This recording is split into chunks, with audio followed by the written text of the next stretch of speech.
Surgery కంటే hospital bill అంటేనే భయం. అదే మధ్య తరగతికి అందుబాటు ధరలో వైద్యం. Medistar hospitals. బిగ్ బాస్ తర్వాత ఏమైనా గ్యాప్ కానీ లేకపోతే ఏమైనా ఇబ్బందులు కానీ మీకు ఎదురయ్యాయా? బిగ్ బాస్ కన్నా ముందు కూడా కరాటే కళ్యాణి. బిగ్ బాస్ నుంచి వచ్చాక బిగ్ బాస్ కళ్యాణి అని ఎక్కడ లేదు. డబ్బుల పరంగా నేను లాస్ అయ్యాను అన్ని విధాలుగా. వాళ్ళు ఇచ్చిన రెమ్యూనరేషన్ ఇంత అయితే తర్వాత నాకు పోయింది చాలా ఎక్కువ. మీకు ఏం నచ్చలేదు ఈ సీజన్లో? ఎవరు ఏం ట్రిగ్గర్ అయ్యారు? బిగ్ బాస్కి వెళ్ళాలి అంటే పిచ్చి పిచ్చి పనులు చేసి చాలా మంది ఫేమ్ అవ్వాలని చూస్తున్నారు చూసారా. అలాంటి వాళ్ళందరినీ మీరు తీసుకొచ్చి బూతులు మాట్లాడితే అవి చేస్తే ఇవి చేస్తే అంటే రేపు పొద్దున అలాంటి వాళ్ళే కదా తయారవుతారు. ఇంకా మీరు ఇలాంటివి చేస్తే బట్టలు ఇప్పేసి డాన్సులు వేసి ఎక్కడ మన ఇన్స్టాల్లో లేకపోతే బూతులు మాట్లాడితే పిచ్చి పిచ్చి తిట్లు తిడితే ఆ రీల్స్ ఈ రీల్స్ చేస్తే వాళ్ళని తెస్తారంటే ఆల్రెడీ హేమ గారి ఇంటర్వ్యూ కొన్ని జరగడం కానీ ఇవన్నీ జరుగుతున్నాయి. మీరు ఒక వీడియో కూడా చేయడం జరిగింది, నోటీసులు వచ్చాయని చెప్పి మీరు ఒక వీడియో కూడా పెట్టడం జరిగింది. ఏమైంది ఆ ఇష్యూ? ఎందుకు మీకు నోటీస్ వస్తే ఏమైపోద్దండి? ఫైట్ చేస్తాను, నా రైట్ నాది, వాళ్ళ రైట్ వాళ్ళు ఇచ్చారు. తప్పైతే నాకు శిక్ష పడుతుంది. అక్కడ జరిగిందే నేను మాట్లాడాను కాబట్టి నాకు శిక్ష పడుతుందా లేదన్నది కోర్టు మీద. ఎన్ని కేసులు పడి ఉంటాయి? బోల్డ్ కేసులు. ఆ కేసులన్నీ ఏం కేసులు తెలుసా? గోరక్షకుల కోసం సపోర్ట్ వెళ్తే, లవ్ జిహాద్ కేసుల కోసం రాత్రి పగలు ఫోన్ వేసి వెళ్ళిపోతాం. మన పెద్దమ్మ తల్లి గుడి ఇష్యూ అయింది ఆ రోజు. A1 karate Kalyani. ఈ గోరక్షణ అనేది కానీ ఈ లవ్ జిహాద్ అనేది కానీ ఈ టెంపుల్స్ మీద ఏదైతే హిందూత్వం మీద మీరు ఫైట్ చేస్తున్నారో దీనికి అంటే ఇదంతా ఒక పొలిటికల్గా మీకు బీజేపీలో సీట్ కోసం అని చెప్పి కూడా కొంత కామెంట్లు కానీ ఇవి కానీ వస్తున్నాయి. నాకు చిన్నప్పటి నుంచి పుట్టుకతో వచ్చింది. నేను రాజకీయ ఎజెండాతోనో అప్పుడు చేయలే, ఇప్పుడు అదే పని చేస్తున్నా. కాకపోతే ఇప్పుడు టీవీ ముందుకు వచ్చా, ఫేమ్ వచ్చింది కాబట్టి జనాలు వేయడానికి రాళ్ళు చాలా వేస్తారు. రాజకీయ నాయకురాలను అయ్యాను. ఇప్పుడు నేను నిజంగా బీజేపీలో ఉన్నాను, నేను లేదని చెప్పను. నాకు సీట్ ఇస్తారా ఎవరా ఆయన చూసుకుంటాడు. నేను నిజంగానే ఏదో సీట్ కోసం ఆశించి అయితే చేయట్లేదు. బాలసుబ్రహ్మణ్యం గారి గురించి ఇక్కడ ఆయన కాదు, మీరు ఇక్కడ ఎందుకు విగ్రహం పెడతారు అని చెప్పి ఇలాంటివి. ఆయన తెలంగాణ వాడు కాదు అన్నారు. ఆయన ఇక్కడ 40 yearsగా ఉన్నారు. తెలంగాణ వాడు కాకుండా ఎక్కడికి వెళ్ళిపోయారు? మామూలుగా 10 years దాటిపోతేనే 14 years దాటిపోతేనే స్థానికత వచ్చేస్తుంది కదా జనరల్ గా అనుకుందాం. మరి అలాంటప్పుడు కేసీఆర్ గారు బొబ్బిల్లో ఉండాలి కదా, ఇక్కడ ఎందుకున్నారు? బాలు గారి వాయిస్ కాకుండా బాలు గారు లాగా అలాంటి గాయకుడిని ఒకసారి తీసుకొస్తే, తెలంగాణ కదా ఆంధ్రాలో కూడా ఇక్కడ ఉన్నారు బోడు మంది గాయకులు అన్నారు కదా, అదే వాయిస్ నాకు అలాంటి వాయిస్ తీసుకొస్తే నేను జీవితంలో పాటలు పాడడం మానేస్తాను. రాజేంద్ర ప్రసాద్ గారు అప్పుడప్పుడు స్పీచ్ల్లో కొన్ని వివాదాల్లో ఇలా చిక్కుంటాడు. రీసెంట్ టైమ్స్లో కూడా మళ్ళీ ఒకటే.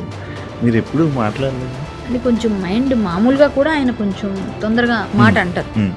ఈజీ గోయింగ్ ఆయన ఎవరైనా షూటింగ్లో ఏంటి కళ్యాణి ఏంటమ్మా అలా అనకూడదని తెలుసు ఆయనకి. పెద్ద ఆయన బాగా వయసు అయిపోయి ఉంటుంది, వాళ్ళు చేదస్తం పెరిగిపోతుంది. వాళ్ళు ఏదేదో మనం ఏది మాట్లాడినా దానికి ఏదో ఒకటి తీస్తారు. ఇన్ని కళలు ఉన్న కరాటే కళ్యాణి గారికి ఇంకొక కళ ఉంది, పేకాట బాగా ఆడతారంట. ప్రతి ఆర్టిస్ట్ ఆడేవారు, ఓల్డ్ కమెడియన్స్ కాదు, బాగా పోగొట్టుకుని అందరం పోగొట్టుకుని ఉంటారు. ఎవరు పేకాట్లో ఎవరు గెలిచిన ఉంటారు, కానీ నాకు ఏ బ్యాడ్ హ్యాబిట్ లేదు, ఇది ఒకటే ఉంది. హాయ్ హలో నమస్తే, నేను మీ anchor Shiva. Welcome to iDream media. ఈరోజు మన ముందున్న గెస్ట్ కరాటే కళ్యాణి గారు. తనతో మాట్లాడదాం. ఎప్పటి నుంచో ఇంటర్వ్యూ చేయాలని అనుకుండే కానీ కుదరలే. ఫైనల్గా నా ముందుకు వచ్చారు. చాలా విషయాలు మాట్లాడాలి, అన్నీ తన నోట్లో నుంచే మనకు తెలియని విషయాలు తెలుసుకునే ప్రయత్నం అయితే చేద్దాం. హాయ్ అండి, ఎలా ఉన్నారు? బాగున్నాను శివ. బాగున్నారా? Ex Bigg Boss contestant. Bigg Boss తర్వాత ఏమైనా గ్యాప్ కానీ లేకపోతే ఏమైనా ఇబ్బందులు కానీ మీకు ఎదురయ్యా? అంటే నువ్వు కూడా శివ బిగ్ బాస్కి వెళ్ళావు తర్వాత, మేము నీకన్నా కొంచెం ముందున్నాం. సో ఏంటంటే సీనియర్స్, ఎలాగో సీనియర్సే అన్ని విధాలుగా సీనియర్స్. సో సీనియర్స్ని జూనియర్స్ క్వశ్చన్స్ చేయకూడదు కదా. సరే, ఇప్పుడు సార్ నేనేదో చెప్పినట్టు సీనియర్స్ని జూనియర్స్ క్వశ్చన్ చేయకూడదు అన్నాను, జూనియర్స్ సీనియర్స్ని క్వశ్చన్ చేయకూడదు అన్నాను. రివర్స్లో ఏదో చెప్పాను, ఏదైనా పర్లేదు. కానీ నేనేమంటానంటే బిగ్ బాస్ కన్నా ముందు కూడా కరాటే కళ్యాణి. బిగ్ బాస్ నుంచి వచ్చాక బిగ్ బాస్ కళ్యాణి అని ఎక్కడ లేదు. బిగ్ బాస్కి వెళ్ళారు కదా అని అడుగుతారు, కానీ బిగ్ బాస్ వల్ల నాకు వచ్చిన ఫేమ్ లేదు, తగ్గిపోయింది లేదు. ఇంకా చెప్పాలి, నేను ఎప్పుడు నాకున్న ఆ ఫేమ్ అండ్ నేమ్ ఇంకా అలా క్యారీ ఫార్వర్డ్ అవుతుంది, ఇంకా పెరిగింది తప్ప దానివల్ల నాకు కష్టమేం జరగలేదు. కానీ బిగ్ బాస్ ముందు నేను కొంచెం బిజీగా ఉన్నాను. డబ్బుల పరంగా సంపాదిస్తున్నాను బాగా, సినిమాలు సీరియల్స్ చేస్తున్నాను. వీళ్ళు చేసిన పెద్ద ఇదేంటంటే ఒక అగ్రిమెంట్ రాయించి కొన్ని నేను చేస్తాను అన్నప్పుడు అప్పుడు వచ్చిన వెంటనే మనకు ఫేమ్ ఉంటుంది, బాగా అడుగుతారు. అలాగే నాకు వచ్చాయి చాలా. అప్పుడు నన్ను కొన్ని రోజులు వీళ్ళు హోల్డ్ చేసేయడం వల్ల నాకు వచ్చే ఆఫర్స్ పోయినాయి. ఇదైతే బేషరతుగా ఓపెన్గా ఎక్కడైనా చెప్పొచ్చు అది, ఎందుకంటే నిజం అదే. సో దానివల్ల వీళ్ళేమో పిలిచి మేము సీరియల్స్ ఇస్తాం, సినిమాలు ఇస్తాం, లేకపోతే ఏదైనా షోస్లో పెడతాం అంటారు. ఇప్పటిదాకా మాట పిలిచి ఏదన్నా ఒక చిన్న షోలో కానీ గెస్ట్గా కూడా, లేకపోతే ఏ అపీరియన్స్ కూడా మనకు లేదు అక్కడ, గెస్ట్ అపీరియన్స్ లేదు, సీరియల్స్ లేదు అసలు. మా టీవీలో నేను ఎప్పుడూ తక్కువే ఫస్ట్ నుంచి కూడా, బట్ ఇప్పుడు కూడా తక్కువే. ఇంకా మరి తర్వాత నాకు ఏంటంటే మీకేమైనా ఇబ్బంది అయిందండి, ఇబ్బంది ఏం కాలేదు, కానీ డబ్బుల పరంగా నేను లాస్ అయ్యాను అన్ని విధాలుగా. వాళ్ళు ఇచ్చిన రెమ్యూనరేషన్ ఇంత అయితే తర్వాత నాకు పోయింది చాలా ఎక్కువ, అలా అయిపోయింది. అంటే పోయిందంటే రావాల్సినవి రాకుండా ఆపేసి నాకు వచ్చే చేయనివ్వకుండా చేస్తే ఆటోమేటిక్గా కొంచెం నేను లాస్ అయ్యానని చెప్పాలి. బిగ్ బాస్ వల్ల నాకు నష్టమే ఒక విధంగా నష్టం, అంటే డబ్బుల పరంగా. అనవసరంగా వెళ్ళానని ఫీల్ అవ్వలేదు, ఎక్స్పీరియన్స్ చేశాను, బాగా ఎంజాయ్ చేశాను, అవన్నీ ఓకే. నేను ఎక్స్పీరియన్స్ ఎంజాయ్ చేశాను. బిగ్ బాస్ అనేది ఒకసారి చూడాలి, అది ఏంటి అన్నది అయినా సరే ఒకసారి వెళ్ళాలి కదా. ఎక్స్పీరియన్స్ చేయడం అయితే చేశాను, బాగుంది. నాకేమీ దానిలో ఎక్కడ తేడా కనిపించలేదు. అందుకే నేను బిగ్ బాస్ గురించి ఎవరు మాట్లాడి నేను ఫైట్ చేస్తాను, తప్పు, అలా మాట్లాడద్దు, అలాగా ఇలాగా అంటే నేను గట్టిగా అంటా. కానీ కొంతమందిని మొన్న పంపించడం నేను కూడా బిగ్ బాస్ మీద సీరియస్ అయ్యా, ఎందుకంటే ఇలాంటి వాళ్ళని పంపించొద్దు మీరు. ఇక ముందు జనాల్లో వ్యతిరేకత వస్తుంది, బిగ్ బాస్ అంటే కొంచెం పేరు రావాలి అంటే చూస్తున్నారు, 1 year వెయిట్ చేస్తున్నారు మీకు బిగ్ బాస్ కోసం. నేను కంటెస్టెంట్ అవ్వాలనుకున్నప్పుడు వాళ్ళకు ఒక విలువలు ఉండాలి అన్ని విధాలుగా. నేను కూడా చెప్పాను, సజెషన్ చేశాను, నేను డైరెక్ట్గా మాట్లాడాను, ఫైర్ అయ్యాను, ఫైట్స్లో బయట డిబేట్స్లో పాల్గొని ఏంటి ప్రాబ్లం అని కూడా చెప్పాను. At the same time Bigg Boss ఎంత మంచి ఉంది, ఏ విధంగా పనికి వస్తుందో కూడా నేను బ్యాలెన్స్ చేశాను. నేను వాళ్ళకేం వ్యతిరేకని గాను, అలా అని చెప్పేసి నేను వాళ్ళనేమి కొన్ని విషయాల్లో నేను తప్పు చేస్తే వెనక్కి వేసుకొని రాను. ఒకప్పుడు సిపిఐ నారాయణ గారు ఇది ఒక హౌస్ బ్రోతలాస్ అట్లా మాట్లాడితే ఆయన మీద నేను సీరియస్ అయ్యి గట్టిగా నేను ధ్వజమెత్తా. అప్పుడు అందరికీ తెలుసు అది. బిగ్ బాస్ కంప్లీట్గా వెళ్ళి వచ్చిన కొత్త నేను గట్టిగా ఫైర్ అయ్యాను. మీరు ఎట్లా మాట్లాడతారు, ఎక్స్కర్షన్కి పంపించరా పిల్లల్ని, మీ పిల్లల్ని ఇప్పుడు పంపించలేదా మీరు? మీ పిల్లలు ఎక్స్కర్షన్కి వెళ్తే నా అబ్బాయిలు అమ్మాయిలు కలిసి వెళ్తారు, వాళ్ళందరూ మీ ఇంట్లోంచి బయటికి వెళ్ళినాక ఒక రూమ్ దగ్గర పక్క రూముల్లో ఉంటారు, లేదా ఒక రూమ్లో ఉన్నారు, మీరు చూసారా? ఒక రూమ్లో ఉన్నంత మాత్రాన ఏం జరుగుతుంది అంటే మీ పిల్లల మీద మీకు నమ్మకం ఉండాలి, మనం చెప్పే విధానం మనం పెంచే విధానంలో ఉంటుంది. ఉమ్మడి కుటుంబాలు ఉండేవి, అవన్నీ అప్పుడు ఉండేవి, ఇప్పుడు లేవు. సరే ఉమ్మడి మనస్తత్వాలు ఉమ్మడి కుటుంబంలో ఉంటే ఎలా ఉంటాయి, అందరిని ఒక దగ్గర చేర్చి ఆడే ఆట ఇది. అందులో ఏం తప్పు చేయమని వాళ్ళు చెప్పరు, ఒకవేళ తేడా చేస్తే వార్న్ చేస్తారు. ఇవన్నీ మీకు కనిపించవు, మీరు మాట్లాడమని గట్టిగా మాట్లాడా. కానీ బిగ్ బాస్కి వెళ్ళాలి అంటే పిచ్చి పిచ్చి పనులు చేసి చాలా మంది ఫేమ్ అవ్వాలని చూస్తున్నారు, చూసారా? అలాంటి వాళ్ళందరినీ మీరు తీసుకొచ్చి బూతులు మాట్లాడితే అవి చేస్తే ఇవి చేస్తే అంటే రేపు పొద్దున అలాంటి వాళ్ళే కదా తయారవుతారు ఇంకా. సో ఇవన్నీ నేను వ్యతిరేకిస్తా, ఎందుకంటే సమాజాన్ని మంచి దోవలో నడిపించిన వాళ్ళు చాలా మంది ఉన్నారుగా, అలాంటి వాళ్ళని తీసుకోవచ్చుగా. ఇప్పుడు ప్రతి సెగ్మెంట్లో ప్రతి వాటిలో కూడా ఒక్కొక్క ఫీల్డ్లో ఒక్కొక్క పర్సనాలిటీస్ ఉంటారు, వాళ్ళు చాలా కష్టపడి వచ్చి ఉంటారు వాళ్ళ లైఫ్లో. అలాంటి వాళ్ళు ఎందుకు ఎంచుకోరు మీరు? చాలా మంది ఉన్నారు కదా. అలా మీరు ఫిల్టర్ చేస్తే మాలాంటి ఎవరైనా తెలిసిన వాళ్ళు మేము ఒక 4 సజెస్ట్ చేస్తాం, శివకు తెలిసిన వాళ్ళు 4 సజెస్ట్ చేస్తాడు, మీకు అందులో ఒక్కరిని తీసుకోండి, మీకు సూటబుల్ అనిపిస్తే దానిలో మీరు కంటెస్టెంట్లను ఎవరెవరిని ఎంచుకోండి. అది సమాజానికి పనికొచ్చే విధంగా పనులు చేసిన వాళ్ళు అయితే వాళ్ళకి కూడా ఫేమ్ వస్తుంది, జనాలకు పరిచయం చేసిన వాళ్ళు అవుతారు. ఎక్కడో మార్మిల్ పల్లెటూరులో ఉండొచ్చండి, వాళ్ళ గురించి తెలియకపోవచ్చు, వాళ్ళని తీసుకొచ్చి మీరు చేస్తే పరిచయం అవుతారు. అలాంటి పనులు చేయాలి, కానీ మీరు ఇలాంటివి చేస్తే బట్టలు ఇప్పేసి డాన్సులు వేసి ఎక్కడ మన ఇన్స్టాల్లో లేకపోతే బూతులు మాట్లాడితే పిచ్చి పిచ్చి తిట్లు తిడితే రీల్స్ చేస్తే వాళ్ళని తెస్తారంటే ఇప్పుడు ఎవరో ఇద్దరు ఒక చూస్తున్నారా మీరు, వైఫ్ అండ్ హస్బెండ్ అని డాన్సులు వేస్తారు. మీరు చూసారా? నేను నాకైతే బాగా అనిపిస్తుంది. ఇప్పుడు ఎవరైనా సరే వాళ్ళు ఇప్పుడు ఎలా తయారయ్యారో చూసారా? వాళ్ళు ఏదైనా ప్రమోషన్స్ చేయాలంటే అక్కడికి వెళ్ళి పాట రాసేసి డాన్స్ ఒకప్పుడు ఇది భలే కామెడీగా ఉండేది. ఇప్పుడు వాళ్ళు డాన్సులు వేసి వాళ్ళు పాడేస్తున్నారు అంటే వాళ్ళంతటా వాళ్ళు ఫేమ్ చేసుకున్నారు. సో ఇలాంటి కామెడీ పర్సన్స్ తీసుకొస్తే బాగానే ఉంటుంది, కానీ వేరే విధంగా వెళ్ళిపోయి అన్ని చేస్తే ఇలాంటి ఇప్పుడు వాళ్ళే నిర్మించుకున్నారుగా వాళ్ళ సామ్రాజ్యాన్ని. వాళ్ళకి ఎవరున్నారు బ్యాక్ బోన్ చెప్పండి? అది కూడా ఒక చిన్న యూట్యూబ్లో, ఒక చిన్న ఇన్స్టాగ్రామ్లో, చిన్న ఫేస్బుక్లో వాళ్ళు ఏదో చేసుకొని వాళ్ళు చేస్తే జనాలకి అంటే ప్లీజ్ ఒక సబ్స్క్రైబ్ చేయండి, 500 లైక్స్ అవుతాయి.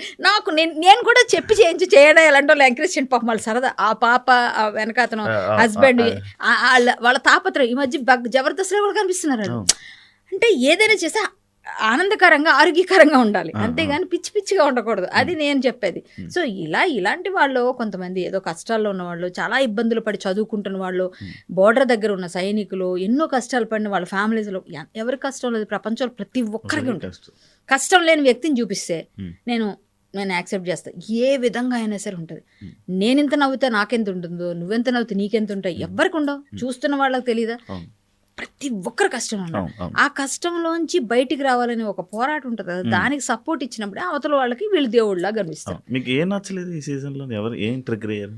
ఏం ట్రిగ్గర్ అవ్వడం అంటే ఏమని అనుకున్నా పర్లేదండి. కొంతమంది కంటెస్టెంట్లు వెళ్ళినప్పుడు బయట బాగా ట్రోలింగ్ వచ్చింది. అది నేను పేర్లు చెప్పను, అందరికీ తెలుసు. ఎందుకంటే వాళ్ళని బాధ పెట్టడం నా ఉద్దేశం కాదు. వాళ్ళు కూడా నేను ఒక లేడీని, వాళ్ళని బాధ పెట్టాలని నాకు లేదు. బట్ ఏంటంటే రేపు పొద్దున ఇప్పుడు వాళ్ళ పర్సనల్స్ ఏమైనా కావచ్చు. అక్కడ నాగార్జున గారు ఒక పాట వాళ్ళ గురించి ప్లే చేసి అదే అంత ఆ ప్లాట్ఫామ్ మీద అవసరం లేదనిపించింది. స్ట్రైట్ ఫార్వర్డ్ చెప్పాను. బయట తప్పేముంది, మీకు తెలుసు నేను ఎవరి గురించి మాట్లాడుతున్నాను. సో ఆ నాగార్జున గారి స్టేటస్కి అలాంటివన్నీ ఆయనతో చేయించడం వీళ్ళకి కరెక్ట్ కాదు, ఆయన చేయడం కూడా కరెక్ట్ కాదు. వాళ్ళు వెనకపడి తీసుకొచ్చి అంత పెద్ద ఇదే లేదు అక్కడ. ఏముంది నాకు అర్థం కాలే, ఎందుకు అట్లా అయిపోతుందో నాకు అర్థం కాదు. నేను చూపిస్తా చాలా చాలా గ్రేట్ పీపుల్ని, గ్రేట్ పర్సనాలిటీస్ని చూపిస్తాం మేము. మీరు అడగండి ఒక్క మాట. మీకు మమ్మల్ని అడగడానికి ఇబ్బంది అయిపోతే మీరు ఓపెన్గా ఇలాంటి కేటగిరీ వాళ్ళు కావాలని మేము చెప్పిన కొంచెం తీసుకొని లైన్ పెట్టండి. వాళ్ళు అప్లికేషన్స్ పెట్టుకుంటారు. కానీ అసలు ఎంతో కష్టపడి తిండి తిప్పలు లేని వాళ్ళు కూడా ఎంతో కష్టపడి ఎన్నో విషయాల్లో సాధించిన వాళ్ళు ఉన్నారు. ఇలాంటి వాళ్ళని తీసుకురాకుండా మనం ఎవరెవరినో తీసుకొచ్చి వాళ్ళు పాటలు వేసి వాళ్ళ డ్యూయట్లని మనం బిగ్ బాస్ దీనిలో చూపించి అసలు ఏమైనా అర్థం ఉందా? అక్కడ నేను ట్రిగ్గర్ అయిపోయాను. ఇంకొక అమ్మాయి ఏదో మా అమ్మాయి ఏం తిట్టిందో, వాళ్ళ అక్క తిట్టిందో, ఏం జరిగిందో తెలియదు. కానీ వాళ్ళ అక్క చెల్లెలు కష్టమో ఏదో పడుతున్నారు. వాళ్ళ తిట్లు ఒక రాత్రి ఫేమస్ అయిపోయారు. ఆ తిట్లకి పాపం ఆ పిల్లని తిట్టిన వాళ్ళు ఉన్నారు, తిట్టిన వాళ్ళు ఏదైనా కానివ్వండి, ఆడపిల్ల ఏం చేసుకుంది, ఏదో కష్టపడి వచ్చారు, పిలిచారు. సరే ఇట్లా ఏమవుతుందంటే రేపు పొద్దున ఇంకో 10 మంది ఇంకో తిట్లు తిడతారు. రాని ఆడవాళ్ళు కూడా నేర్చుకుంటారు, బూతులు నేర్చుకొని మాట్లాడితే మేము బిగ్ బాస్కి వెళ్తాం. అదొక ల్యాండ్ మార్క్ అయిపోద్ది కదా, మనం సెట్ చేయకూడదు కదా అట్లా. సో ఇలాంటివన్నిటిని నేను వ్యతిరేకిస్తా. అదే ఇప్పుడు ఎవరో ఒక అబ్బాయి యజుర్వేదము వేదమంతా కూడా మొత్తం బట్టి 50 రోజులు ఎంత కూర్చొని చాలా కష్టమైన ప్రక్రియ, దండ ఏదో అన్నారు, దానికి గుర్తులేదు నాకు, సంథింగ్ నాకు అంత నాలెడ్జ్ లేదు దానిలో. సో కానీ ఒకటి ఆ కాశీలో ఆయన చేశారు. ఆ ప్రక్రియకి ఎన్ని సంవత్సరాల నుంచి, చిన్నప్పటి నుంచి ఆయన అలా నేర్చుకుని ఒక్క మంత్రమే మాకు గుర్తులేదు. ఒక మంత్రం గూగుల్ కానీ దాన్ని ట్రాన్స్లేట్ చేయడానికి కానీ దాన్ని ఫిట్ చేయడానికి కూడా కష్టమట. అంటే అట్లాంటి కష్టమైంది హ్యూమన్ బ్రెయిన్లో అన్ని సంవత్సరాల నుంచి నేర్చుకొని ఆయన 51 years అంటే 17 years అబ్బాయి. ఇప్పుడు ఆయనకి ఒక సిల్వర్ దండం ఇచ్చి ఒక 4-3 ఉన్నారు. అందులో ఇప్పుడు కొత్తగా ఇతను చేరాడు. అంటే మొత్తం భారతదేశంలోనే. సో అలాంటి కష్టమైన వేద ప్రక్రియనంతా కూడా బట్టి చేసిన వ్యక్తులు ఉన్నారు. ఇలాంటి విషయాలు తెలియజేయడానికి మీరేవో కొన్ని హ్యాండ్ మార్కులు ఏంటి, మీరు ఏదో ఒక కొంచెం మంచి విషయాల కోసం ఇది పెట్టుకోండి. మీరు దేవుళ్ళు, రిలీజియస్ ఇవన్నీ నేను చెప్పను, జనరల్ గా చెప్తున్నాను. ఇలాంటి కష్టతరమైన ప్రక్రియలు చేసిన వాళ్ళు ఉన్నారు కదా, అలాంటి వాళ్ళు మన ఇక్కడ కూడా ఉన్నారు. ఎక్కడో చెప్పుకోకర్లే, వెతికితే గ్రామాల్లో ఉన్నారు. ఎంత మంచి టాలెంటెడ్ పర్సన్స్ ఉన్నారు. వాళ్ళని తీసుకురండి, వాళ్ళని తీసుకొచ్చి ఒక ప్లాట్ఫామ్ ఇవ్వండి, వాళ్ళకి ఏదైనా లైఫ్ ఇవ్వండి, ఒక ఫుడ్ పెట్టండి, మేము దీనివల్ల వచ్చామని చెప్తారు. అలాంటిది మానేసి మనం ఎక్కడ లేనివన్నీ ఏదో చేస్తే నేను కొంచెం ట్రిగ్గర్ అయిపోయాను. ఇంకా అక్కడ ట్రిగ్గర్ అయిపోయి నేను డైరెక్ట్గా ఫోన్ చేసి చెప్పా. నేను డిబేట్స్లో కూడా డైరెక్ట్ చెప్పా, అనవసరంగా బిగ్ బాస్ వల్ల ఇంతవరకు ఉన్న వాళ్ళందరూ బిగ్ బాస్కి వెళ్ళామని, ఇప్పుడు ఆ బిగ్ బాస్కి వెళ్ళామని చెప్పుకుంటే ఫీల్ వస్తుంది కదా ఎవరికన్నా ఫ్యూచర్లో. ఇంకా వేస్ట్. నేను బిగ్ బాస్ వల్ల నాకు ఫేమ్ రాలేదండి, ఒరిజినల్గా చెప్తున్నా, క్లియర్గా చెప్తున్నా. కాకపోతే ఒకటి ఉంది, చిన్న పిల్లడు కూడా గుర్తుపడతాడు దానికి వెళ్తే, ఎందుకంటే చిన్న పిల్లలకు చూసేది బిగ్ బాస్. సో చిన్నపిల్లలు చూసినప్పుడు ఎంత జాగ్రత్తగా చేయాలి, స్క్రూటినీ కానీ ప్రతిదీ వాళ్ళ మీద ప్రభావం పడుతుంది కదా. లోపలికి వెళ్ళి లవ్లు చేసుకోవడం కాదు కదా బిగ్ బాస్ కదా, అంతే కదా. అది కాదు కదా, అది పిల్లలేంటి, ఓహో ఇలాగెళ్తే లోపలికి వెళ్తే మనం ఒకవేళ ఒక ఛాన్స్ వస్తే ఇలా ఉండాలన్నమాట అని 16-17 years పిల్లలు ఇంకా అదే పనిగా చూస్తారు కదా. వాళ్ళకి ఫ్యాన్ బేస్లు అంటే లవ్లు కొవ్వుల కోసం వెళ్ళట్లేదు ఎవరు, లోపలికి వెళ్తే ఒక సెట్ చేసుకుంటున్నారు, ఒక రిలేషన్స్ పెట్టుకుంటున్నారు. సో అది కాదు బిగ్ బాస్. బిగ్ బాస్ మనస్తత్వాన్ని అంచనా వేసే ఇది ప్రక్రియ. ఉమ్, ఉమ్, నీ మనస్తత్వం ఏంటి, జనాలకు నువ్వేమిస్తున్నావు, ఏమి ఇవ్వగలవు, నీ వల్ల సమాజానికి ఏమైనా ఉపయోగం ఉందా లేదా, అసలు నువ్వు ఏ విధమైన వ్యక్తి, ఎలాంటి వాళ్ళు ఉంటారు సమాజంలో, ఎలాంటి వాళ్ళని ట్రైన్ చేయొచ్చు, ఎలాంటి వాళ్ళని మనస్తత్వాన్ని, అంటే నువ్వు అవసరమైతే త్యాగం చేయాలి, ఉమ్, నీ జుట్టైనా ఉమ్, లేకపోతే నీ దగ్గర ఉన్న ఏదైనా వస్తువైనా, నీకు ఇష్టమైన కాఫీ అయినా, ఇవన్నీ ఎందుకు చెప్తున్నారంటే మనసులో వాళ్ళ దగ్గర ఉన్న లోపల ఒక మనిషి, బయట ఒక మనిషి, ప్రతి మనిషిలో ఉంటాడు, బయటికి తీయడమే కదా, అవును బయట మేకప్ చేసిన దాన్ని లోపల నుంచి బయటికి బద్దలు కొట్టడమే కదా. అవును అవును. సో దానిలో మంచిగా తీసుకుంటే మంచి ఉంది, ఉమ్, వీళ్ళందరూ ఏంటంటే ఎంటర్టైన్మెంట్గా తీసుకుని ఎంటర్టైన్మెంట్ ఉంది. మ్మ్. సో అది ఇవ్వండి, కానీ అలా అని చెప్పి వేరే విధంగా ఎంటర్టైన్మెంట్లు వేరే విధంగా ఇస్తే మ్మ్. పిల్లలు చెడిపోతారుగా. అవును. ఇప్పుడు ప్రతి పిల్లవాడు కూడా బయటగా మీరు బిగ్ బాస్ వచ్చారు కదా మేడం అంటున్నారు, మ్మ్. అంటే వాళ్ళు చూసారు. చూస్తారు. సో అవును, నాకు ప్రతి వచ్చిన ఫేమ్ ఏమైనా ఉందంటే ముందు నుంచి కరాటే కళ్యాణే, మ్మ్. ఇప్పటికీ Bigg Boss Kalyan, Bigg Boss participant అని కొంతమంది తెలుసు, అవును 4 అని ఆల్రెడీ 4 అయిపోయి కూడా 5 సీజన్లు అయిపోయి, అవును. కాబట్టి ఇప్పుడు 4 అయిపోయిన తర్వాత ఇన్ని సీజన్ల తర్వాత అవును, నేను అవును. అందరికీ గుర్తుండొచ్చు, గుర్తు లేకపోవచ్చు, ఉమ్, ఉమ్. బట్ బిగ్ బాస్ అనేది ఒక మంచి ప్లాట్ఫామ్, దాన్ని మంచిగా యూజ్ చేయాలన్నదే నా కాన్సెప్ట్. రీసెంట్గా మీరు అంటే ఆల్రెడీ హేమ గారి ఇంటర్వ్యూలు కొన్ని జరగడం కానీ ఇవన్నీ జరుగుతున్నాయి. మీరు ఒక వీడియో కూడా చేయడం జరిగింది, నోటీసులు వచ్చాయని చెప్పి మీరు ఒక వీడియో కూడా పెట్టడం జరిగింది. ఏమైంది ఆ ఇష్యూ, ఎందుకు మీకు? నాకు నోటీసులు అంటే యాక్చువల్లీ ఇప్పుడు ఇది కోర్టులో ఉంది, మనం ఎక్కువ దీని గురించి విశ్లేషించలేదో నాకు తెలియదు, మ్మ్. బట్ ఏంటంటే యాక్చువల్లీ జరిగింది ఏంటో అదే నేను మాట్లాడాను. అక్కడ జరిగింది మాకు చూసింది టీవీలో వచ్చింది. జనరల్గా ఫస్ట్ నుంచి కూడా మాకు 6 years నుంచి ఈ రైవలరీ అని కాదు కానీ చిన్న డిస్ప్యూట్స్ ఉన్నాయి. రైవలరీ అని కూడా నేను అన్నాను, ఇవాళ ఉన్నది రేపు ఉండొచ్చు, రేపు పోవచ్చు, ఏమైనా జరగవచ్చు, బట్ 6 yearsగా ఉన్నది. ఆ 6 years నుంచి అంటే రైట్ బిగినింగ్ ఎక్కడంటే నరేష్ గారు ఎలక్షన్స్ నుంచి ఉంది. సో ఇప్పుడు కొన్ని వెతికితే అవన్నీ కూడా కనిపించవు మీకు మీడియాలో, అవి నేను ఎవరో ప్రైవేట్ చేసి ఉంటారు, లేకపోతే మన దగ్గర కొన్ని నిక్షేపం ఏమున్నాయి అనేది పక్కన పెడితే అవన్నీ కనిపించట్లేదు. కానీ మేము మాట్లాడినవి మాత్రం వెళ్ళి కేసు వేశారు, నోటీసులు పెట్టారు. నోటీస్ వస్తే ఏమైపోద్దండి, ఇప్పుడు నేను ఫైట్ చేస్తాను, నా రైట్ నాది, వాళ్ళ రైట్ వాళ్ళు ఇచ్చారు, వాళ్ళ రైట్ వాళ్ళు ఇస్తారు, తప్పేం లేదు. ఇది ఇప్పుడు ఎవరైనా ఎవరి మీదైనా ఫైట్ చేయొచ్చు, ఇది భారతదేశం, వాక్ స్వాతంత్రం ఉంది, ఎవరి వాక్ స్వాతంత్రాన్ని ఎవరు హరించలేరు. సో నేను మాట్లాడిన దాన్ని తప్పైతే నాకు శిక్ష పడుతుంది. అక్కడ జరిగిందే నేను మాట్లాడాను కాబట్టి నాకు శిక్ష పడుతుందా లేదనేది కోర్టు మీద ఉంటుంది. సో నేనేం చేశాను, నేను అప్పుడు నా మీద ఏదో కొన్ని మాట్లాడితే అవి కూడా నా దగ్గర ఉన్నాయి, ఉన్నాయి, అవన్నీ ఉన్నాయి. నేను అవన్నీ నేను రివీల్ చేయడం కోర్టుకి ఇస్తాను, నేను చాలు బయట చెప్పక్కర్లేదు. సో నా గురించి కూడా మాట్లాడినవి అవన్నీ నా దగ్గర ఉన్నాయి. అవి నేను చూస్తే నాకు బాధ అనిపించి అప్పుడు నన్ను అట్లా అన్నప్పుడు ఇది చాలా పెద్దది కదా, మొత్తం అందరికీ ఇది వచ్చిందని ఏవో నేను కొన్ని రిలీజ్ చేశాను. సో మా అసోసియేషన్ తరపున కూడా మేమందరం డిబేట్స్లో పాల్గొన్నప్పుడు 1-2 అప్పుడు మాట్లాడినప్పుడు కూడా అవును మా మీద ఇట్లా అయ్యింది ఎలిగేషన్స్, ఇట్లా అయ్యాని మాట్లాడాను. నేను ఏదైనా నిజమే చెప్తా, అబద్ధాలు చెప్పాల్సిన నాకు లేదు. సో అక్కడ తను ఏదైతే నేను ఇక్కడ లేనను లేకపోతే నేను ఉండలేదను అన్నదో అవన్నిటికీ నేను రియాక్ట్ అయ్యి చెప్పాను. బట్ నేనేం పర్సనలైజ్ చేసి పర్సనల్గా నేను నిందలేదు.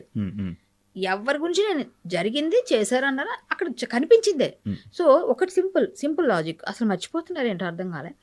ఇప్పుడు నేను లేను, నేను ఉన్నాను, ఇప్పుడు నా మీద కేసు కొట్టేశారంటే నేను ఉండాలి కదా అక్కడ, అంతేనా? నేను ఉండాలి కదా, నేను ఉన్నానంటే ఏంటి, నేను ఒప్పుకున్నాడే కదా. సో ముందు ఒప్పుకోలేదు కదా. సో అయిపోయింది అక్కడే, వేర్ ఎండ్స్ ద మ్యాటర్, అయిపోయింది. ఎందుకంటే నేను లేను అన్న మనిషి నేను ఉన్నాను, నా మీద కొట్టేశారు. ఎలా కొట్టారు, దానిలో ఉన్నాయి కొన్ని, ఏమనింది 11, నేను 11 అని చెప్తున్నాను. సో 11 అంటేనే అర్థమైంది నేను కూడా ఉన్నాను ఇందులో ఎక్స్క్యూజ్డ్. సో 11లో ఉన్నప్పుడు నాకు కొట్టేశారు, నేను చేయలేదని ఎలా అయింది? అది గవర్నమెంట్దా ప్రైవేట్గా చేయించుకున్నామా అన్నది తర్వాత నేను పెట్టిన కేసులోనో లేకపోతే నేను ఇచ్చే దానిలోనో నా నోటీస్లోనో లేకపోతే ఇంకోటో అప్పుడు కదా బయటకు వస్తుంది, అది అప్పుడు కదా బయటకు వస్తుంది. కోర్టు కదా దాన్ని చూసి నమ్ముతుంది. ప్రపంచం అంతా కోడే కూసింది, బట్ నీకు ఎవరి మీద అభ్యంతరం లేదు. నా మీద ఉందంటే సమ్ పర్సన్స్ ఎవరో పెట్టించారు, లేకపోతే ఏదో నా మీద పర్సనల్ గ్రడ్జ్. సో అది నేను నిరూపించగలిగితే చాలు కదా కోర్టుకి. సో అయిపోయింది అక్కడే. సో నేను చాలా స్ట్రాంగ్ ఉంటా, ఎందుకంటే నేను తప్పు చేయలేదు. నా దగ్గర చాలా పాయింట్స్ ఉన్నాయి, నేను ఇంకా చాలా రెడీగా పెట్టుకుని ఉన్నాను. నేను ఫైట్ చేస్తాను, ఎందుకంటే నేను ఎప్పుడు కూడా గివ్ అప్ ఇచ్చే మనిషిని కాను. ఎన్ని కేసులు పడి ఉంటాయి మీ మీద? ఎవరి విషయం చెప్తున్నా? ఏ విషయమైనా? బోల్డ్ కేసులు ఉన్నాయి. ఆ కేసులన్నీ ఏం కేసులు తెలుసా? గోరక్షణ అవుతుంది, అవును. గోరక్షకుల కోసం సపోర్ట్ వెళ్తే మొన్న ఇక్కడ ఖైరతాబాద్ దగ్గర ధర్నాకి వెళ్తే పోలీసులు పెట్టేశారు. ఆ వాడెవడో మాతో వచ్చినోడు పోలీసులు అక్కడ ఉంటుండగానే వాడు ఎక్కడో మహారాష్ట్ర నుంచి వచ్చాడు గోరక్షకుడు. మాతో కూడా గోరక్ష అంటే మేము అందరం మనవాళ్ళే అనేసుకుంటాం కదా, తీసుకొని వెళ్ళాం. వాడు ఏదో కొంచెం ఆర్ఎస్ఎంలో అని కొట్టాడు. ఇట్లా కొడితే ఏమైంది, పబ్లిక్ ఆస్తులు ధ్వంసం చేశారు, మా మీద పీడీపీపీ యాక్ట్ పెట్టారు. అక్కడ నేను ఉన్నాను. మరి అక్కడ ఎవరికి కనిపిస్తారు, మొత్తం అందరి పేర్లు తెలియదు ఎవరికి, కరాటకెళ్ళి కనిపిస్తుంది. సో కరాటకెళ్ళి A1 అలా అయిపోద్ది. మన పెద్దమ్మ తల్లి గుడి ఇష్యూ అయింది ఆ రోజు, A1 కరాటే కళ్యాణి. సో ఇలాంటివి ఇంకా ఎవరైనా ఏదైనా ఇబ్బంది పడితే, ఏదైనా లవ్ జిహాద్ కేసులు ఏదైనా అయింది, ప్రాబ్లం అయింది, వాళ్ళకి వెళ్ళి సపోర్ట్ చేస్తాం. అది అక్కడతో అయిపోదు. ఇంకో దగ్గర నేను చెప్తాను శివాన్ని, మీకు ఎవరికి తెలియని విషయం, రోజు ఇప్పుడు ఈ క్షణం నా ఫోన్లో చూపిస్తాను నీకు. ఇవాళ ఉదయం కూడా నిన్న సాయంత్రం కూడా పట్టించాను. రోజు నేను గోరక్షలు కొంతమంది ఉంటారు, వాళ్ళందరికీ నేను ఫార్వర్డ్ చేస్తాను. ఆంధ్ర నుంచి వస్తున్నా, నిన్న నైట్ కూడా పట్టుకున్నారు మా వాళ్ళు. అంటే నేను ఇదే ధ్యాసలో ఉంటా. నేను చేసే పనులు లవ్ జిహాద్ కేసుల కోసం రాత్రి పగలు ఫోన్ వేసి వెళ్ళిపోతాను, నిద్రపోను. నేను ఫోన్ వచ్చిందంటే ఏ టైం ఎలా ఉందని ఎన్నో ఉన్నాయి. అది లవ్ జిహాద్ కేసులు ఏంటంటే, లవ్ జిహాద్ అంటే ఆడపిల్లల్ని హిందూ అమ్మాయిలు టార్గెట్ చేసి ముస్లిం అబ్బాయిలు ఇష్టం తెలుసు కదా మీకు, వాళ్ళు కేరళ స్టోరీ లాగా ఏదో సంథింగ్ వాళ్ళు ట్రాప్ చేస్తారు అని. ఈ అమ్మాయిలు హిందూ అబ్బాయిలు దొరకనట్టు వాళ్ళకే పడతారు. అది ఎందుకో మరి అలాగో తెలియదు, వాళ్ళు ఏం చేస్తారో తెలియదు. మీలాంటి అబ్బాయిలు ఉన్నారు హిందువులు, మీకు పడరమ్మా, ఖచ్చితంగా పడరు, ఖచ్చితంగా అక్కడే పడతారు. వాళ్ళు ఏదో ఉంటుంది అక్కడ, సో వాళ్ళు పడకుండా దాని తర్వాత నికాహాల ఎన్ని చెప్తామో తెలుసు వాళ్ళకి మేము. ఈ లవ్ జిహాద్లో ఎన్ని రకాలుగా అమ్మాయిల్ని ఇది చేస్తారో, ఆ అబ్బాయిలకి ఎన్ని సపోర్ట్. మీరు కేరళ స్టోరీ చూస్తే అర్థమైపోతుంది, నిజం అదే జరిగేది, అదే ఎవరేమనుకున్నా జరిగేది అదే, కాదు అనడానికి లేదు. మదర్ ప్రూఫ్స్ ఉన్నాయి. సో పట్టుకెళ్ళిపోవడం ఏంటి, అమ్మాయి నిన్ను వదిలేసి, ఇప్పుడు నువ్వు అన్నయ్య అయితే నువ్వెవడో అసలు నాకు నువ్వు అన్న కాదంటది అని వెళ్ళిపోద్ది. అమ్మ నాన్న వదిలేసి మనం ఎంత ట్రై చేసినా వినదు. ఎన్నో ఉన్నాయి అందులో, చాలా రకాలు ఉన్నాయి, ఎన్నో రకాలుగా ఉంటాయి. మేమైతే ఒక డాక్టర్ దగ్గరికి వెళ్ళాము, పేర్లు ఎందుకు అవసరం లేదు. తెల్లవారుజాము 4-5 వరకు కూర్చున్నాం మేము. కూర్చొని అమ్మాయి బ్రెయిన్ వాష్ చేస్తే అమ్మాయి మారింది. అంటే అబ్బాయిని చేసుకోవడానికి, అబ్బాయి సాఫ్ట్వేర్ ఇంజనీర్, అమ్మాయి డాక్టర్, పోస్ట్ గ్రాడ్యుయేషన్కి వెళ్తుంది ఆమె, డాక్టర్ ఇదైపోయి. అలాంటి అమ్మాయిని పటాయించారు. అంటే మొన్న ఒక పాకిస్తానీ కేసు చూశారు మీరు, దాంతో మీ అందరికీ తెలుసు. మేము నెలలో కరాటే కళ్యాణి మంచే చేస్తుంది అని చాలా తక్కువ మందికి తెలియచ్చు. నేను ఎప్పుడు బయట చెప్పను ఇవన్నీ. సో రోజు నేను ధర్మం కోసం, నా దేశం కోసం, నా రాష్ట్రం కోసం, లేకపోతే నేనున్న ప్రదేశంలో ఎవరైనా వీటి కోసం పనిచేస్తూ ఉంటాం. దానివల్ల రూపాయి ఏమీ రాదు మనకి. తిరిగి మన పెట్రోల్, మన డబ్బులు మనం ఖర్చు పెట్టుకొని మనం వెళ్ళాలి. ఇప్పుడు నేను దూరం వెళ్ళాలి, ఎక్కడో లింగంపల్లి వెళ్ళాలి, ఇక్కడ నుంచి వెళ్ళాలంటే 1000 రూపాయలు పెట్రోల్ ఈజీగా కాలుతుంది నాకు వెళ్ళి రావడానికి కదా. అది నాదే, నేనే వేసుకోవాలి, నాకు ఎవరు ఇవ్వరు. నా పిల్లలు అయ్యో మన హిందూ అమ్మాయిలు ఇలా ట్రాప్ అయిపోతున్నారే, ఇలాంటి బాధలు పడుతున్నారే, రేపు పొద్దున వాళ్ళు ఫ్రిడ్జ్లో దొరుకుతారా, సూట్ కేసులు దొరుకుతారా అనుకునేవాళ్ళు. అంటే అందరూ అట్లనే ఉంటారా అని మాట్లాడతారు ఫస్ట్ వాళ్ళు. సేమ్ అదే మామూలుగా మంచిగా పెళ్లి చేసుకొని అమ్మాయి, ముస్లిం అబ్బాయి హిందూ అమ్మాయిలు పెళ్లి చేసుకొని కూడా ఉన్నారు కదా కొన్ని జంటలు. మరి అంటే తక్కువ ఉంటారు. అలా ఉండేవాళ్ళు లేరని చెప్పను, చాలా తక్కువ ఉంటారు. అలాంటి మంచి అబ్బాయిలు ఉన్న వాళ్ళు తక్కువ ఉంటారు. మాక్సిమం వాళ్ళకంటే 4 చేసుకోవచ్చు కదా. ఈ అమ్మాయిని పెళ్లి చేసుకున్నాక వాళ్ళకున్న చట్టం 4 చేసుకోవచ్చు కదా. ఈ అమ్మాయి మీద ఎప్పుడు మోసి తిరిగితే అప్పుడు తలాక్ చెప్తారు. ఇప్పుడు అది లేకపోయినా ఏదో ఒకటి చేసి అమ్మాయికి ఎంతో కొంత ఇచ్చి, మన అమ్మ పాకిస్తాన్ మీద అదే అయింది, పాకిస్తాన్ గొడవ అదంతా. అమ్మాయిని ఇప్పుడు అమ్మాయి ఉంటుండగా అమ్మాయి రెడ్ హ్యాండెడ్ ఇంకొక అమ్మాయితో పట్టించిందిగా. సో ఈ అమ్మాయికి బాబు పుట్టాడుగా, మరి ఈ అమ్మాయిని ఎందుకు వదిలేసాడు, మరి చేసుకున్నాడు.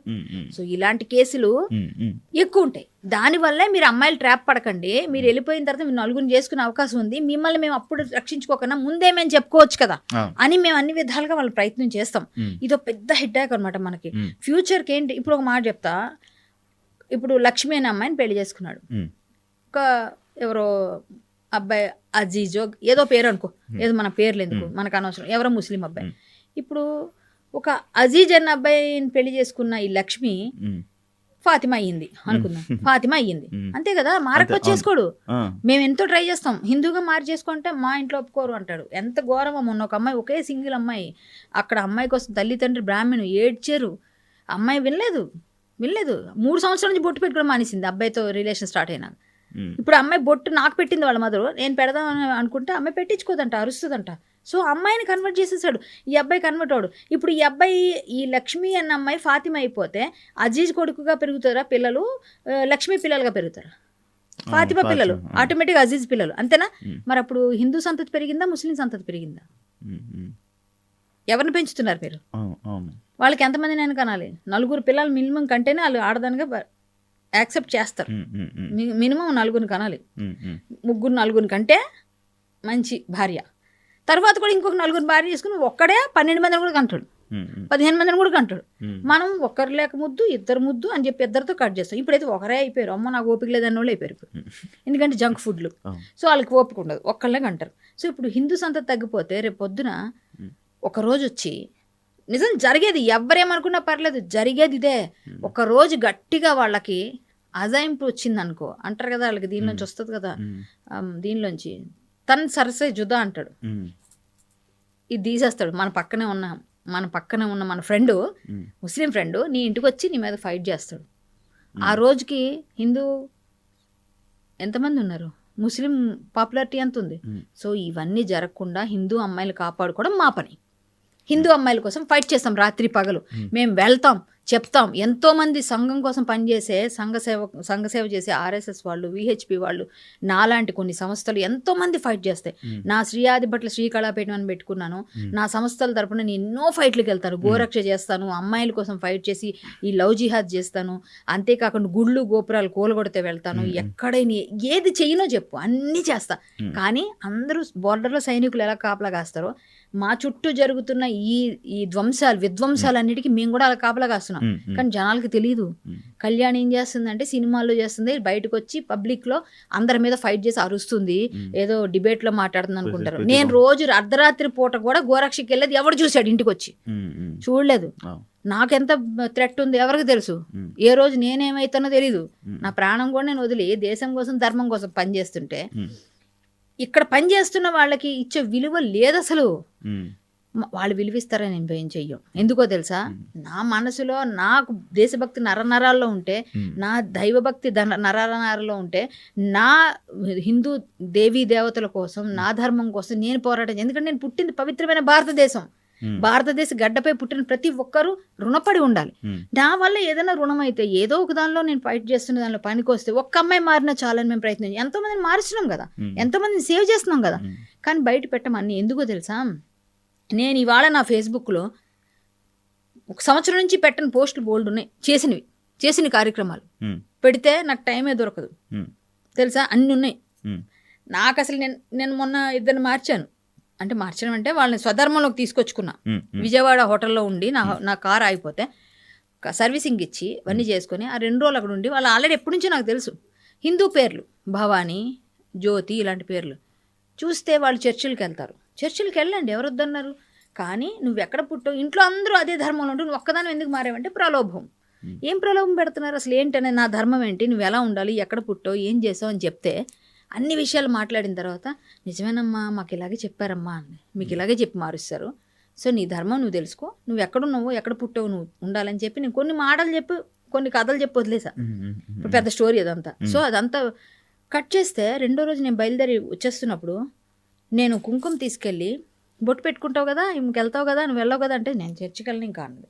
సరే అని అనేసి అమ్మాయి బొట్టు పెట్టి తారక మంత్రం చెప్పించి మొత్తం అని చెప్పి, నీకేం బలవంతంగా ఏం పెట్టలేదు కదా బొట్టు, నీకు మనస్ఫూర్తిగా ఇష్టపడి అంటే, లేదమ్మా నాకు ఇష్టపూర్వకంగా నా మతిలో ఉండి నేను నా ధర్మం నా ఇంట్లోకి నేను వచ్చానని చెప్పి నా వీడియో ఉంది నా దగ్గర. పెట్టలేదు ఇంకా నేను ఫేస్బుక్లో. పెడితే అది ఫుల్ జనాలకు వెళ్తుంది. కానీ పెడతాను, మేబీ పెడతాను, నాకు అంత టైం లేక నేను పెట్టలేదు. దాన్ని ట్రిమ్ చేయాలి, ఇవన్నీ చేయాలి ఉంటాయి కదా, పెట్టలేదు. సో ఒక పోస్ట్ పెడితే నేను 2000 లైక్లు చేరువైంది. 2000 లైక్లు ఎన్నో ఇవన్నీ వెళ్ళినాయి. ఒక పోస్ట్ పెడితేనే ఒక 60,000 వ్యూస్ అన్నీ వచ్చాయి. సో పోస్ట్ పెట్టా ఇలా జరిగింది అని, నేను వీడియోతో పెడితే వైరల్ అవుతుంది అది. కానీ నేను నా అనుక్షణం నేను పనిచేస్తుంది, నేను పుట్టిన నేల కోసం, నా ధర్మం కోసం, నా తల్లిదండ్రులు నాకు ఇచ్చిన సంస్కారం చేస్తాను. ఎందుకంటే నేను హరికథ చెప్తా, దేవుడి గురించి మాట్లాడతా. నా హరికథ విన్న వాళ్ళు ఎవరైనా సరే కొంతైనా మారాలని నేను నాకు తెలిసిన నా గురువులు చెప్పిన విషయాలు చెప్తా. నేను దాని మీదే బ్రతుకుతున్నా. ఎందుకంటే ఇండస్ట్రీ వాళ్ళ మీద ఫైట్ చేసినాక ఇండస్ట్రీ వాళ్ళు కొంచెం సినిమాలు దూరం పెడతారు కామన్గా. సో ఇండస్ట్రీ వాళ్ళ మీద ఫైట్ చేశాను నేను. సో ఆటోమేటిక్గా నాకు ఫుడ్ పెడుతుంది ఎవరు, హరికథ చెప్తున్నా ఇప్పుడు నేను. మొన్న కూడా ఫోన్ చేసి నేను హరికథ చెప్తున్నాను. సినిమా ఆర్టిస్ట్గా అందరికన్నా కొంచెం ఎక్కువ తీసుకుంటాను. సో వాళ్ళు ఇచ్చిన వాళ్ళు ఇస్తున్నారు, లేని దగ్గర కూడా కొంచెం అటు ఇటుగా చేసి చెప్తున్నా. ఎందుకంటే నాకు కొన్ని ఆశయాలు ఉన్నాయి, అవన్నీ నెరవేర్చుకుని హరికథలు చెప్తా, చెప్పనని కాదు, నా వర్క్ నేను చేస్తూనే ఉన్నాను. సినిమాలు వస్తే సినిమాలు వదలను, చేస్తాను. మేము కూడా సినిమాలు తీస్తున్నాం మా తమ్ముడు వాళ్ళు.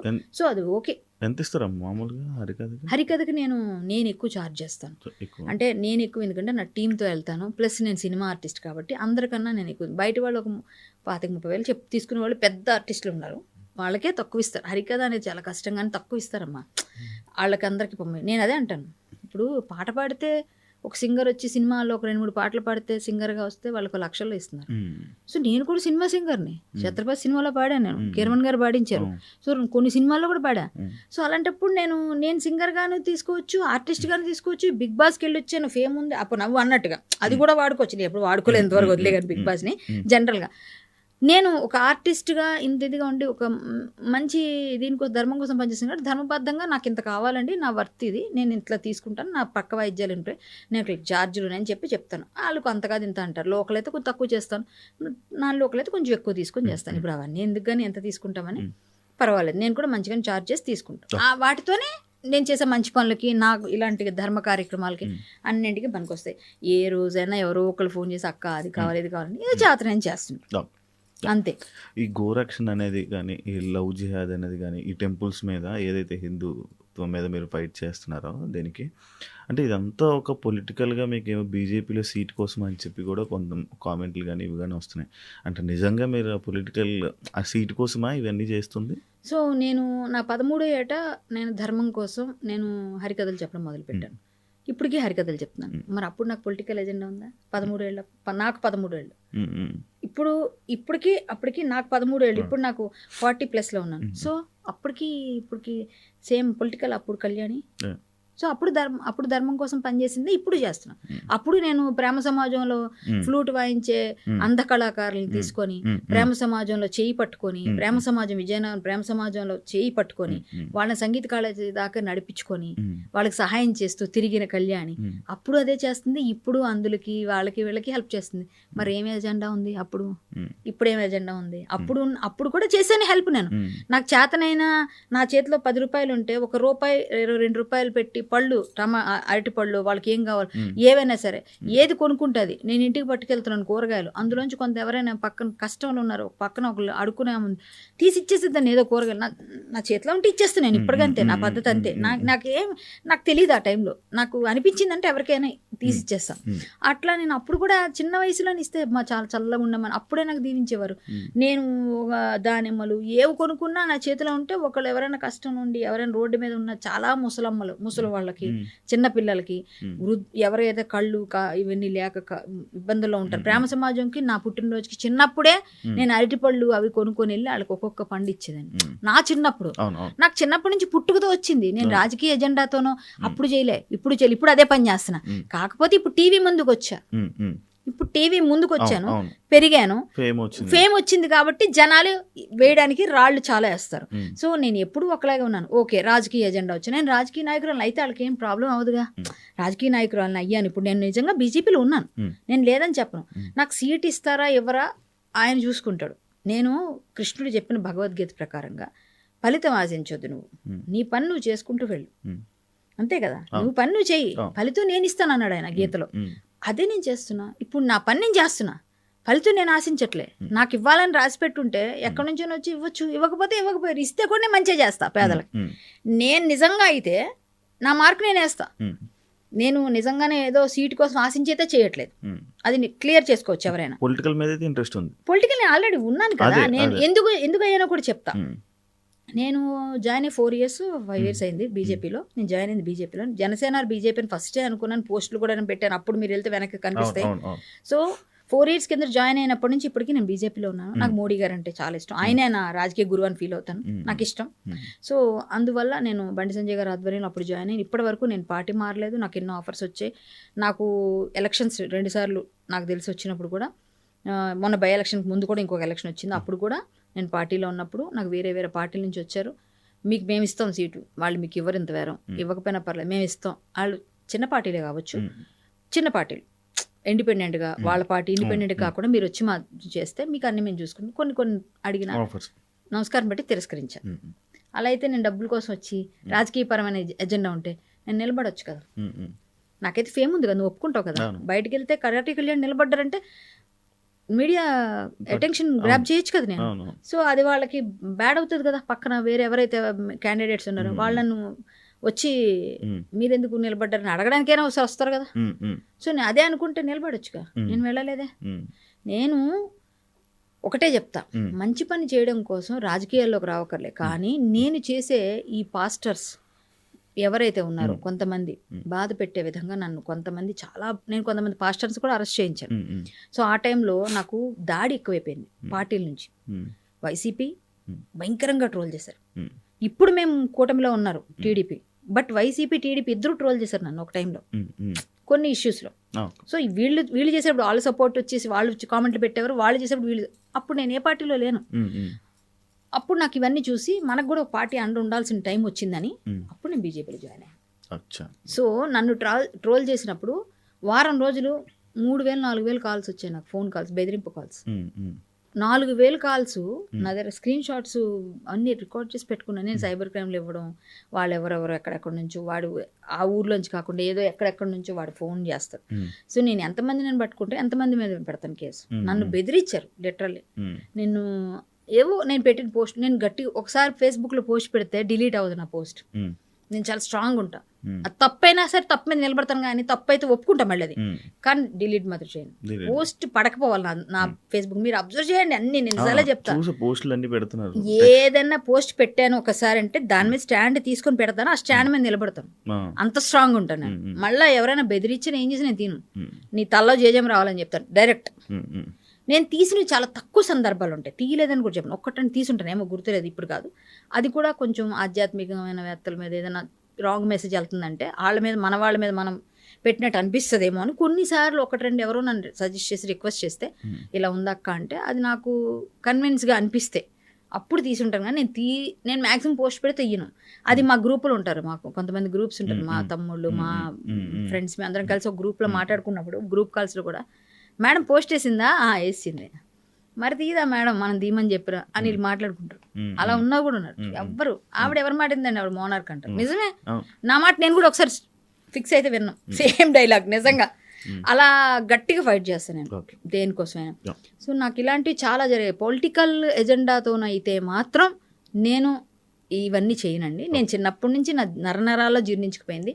13వ ఏట నుంచి నేను ధర్మం కోసం, అంటే ప్రచారం కోసం, ధర్మ ప్రచారం అంటే హరికథ ధర్మ ప్రచారం. సో అది నేను అప్పటి నుంచే చేస్తున్నాను. సో ఇప్పుడు చేస్తుంది అదే. అలాగే నేను చేసే దాన ధర్మాలు అప్పుడు చేశాను, ఇప్పుడు చేస్తూనే ఉన్నాను. గుప్త దానాలు చాలా అవుతుంటాయి అప్పుడు ఇప్పుడు ఇవన్నీ. సో నాకు చేతనైంది నేను చేస్తాను, నాకు ఇష్టమైన పని అది. ఇప్పటికీ నేను కరోనా టైంలో చేసిన సేవలు ఎవరికి తెలియదు. చాలా మంది పబ్లిసిటీ చేసుకుని, నేను చేయలేదు.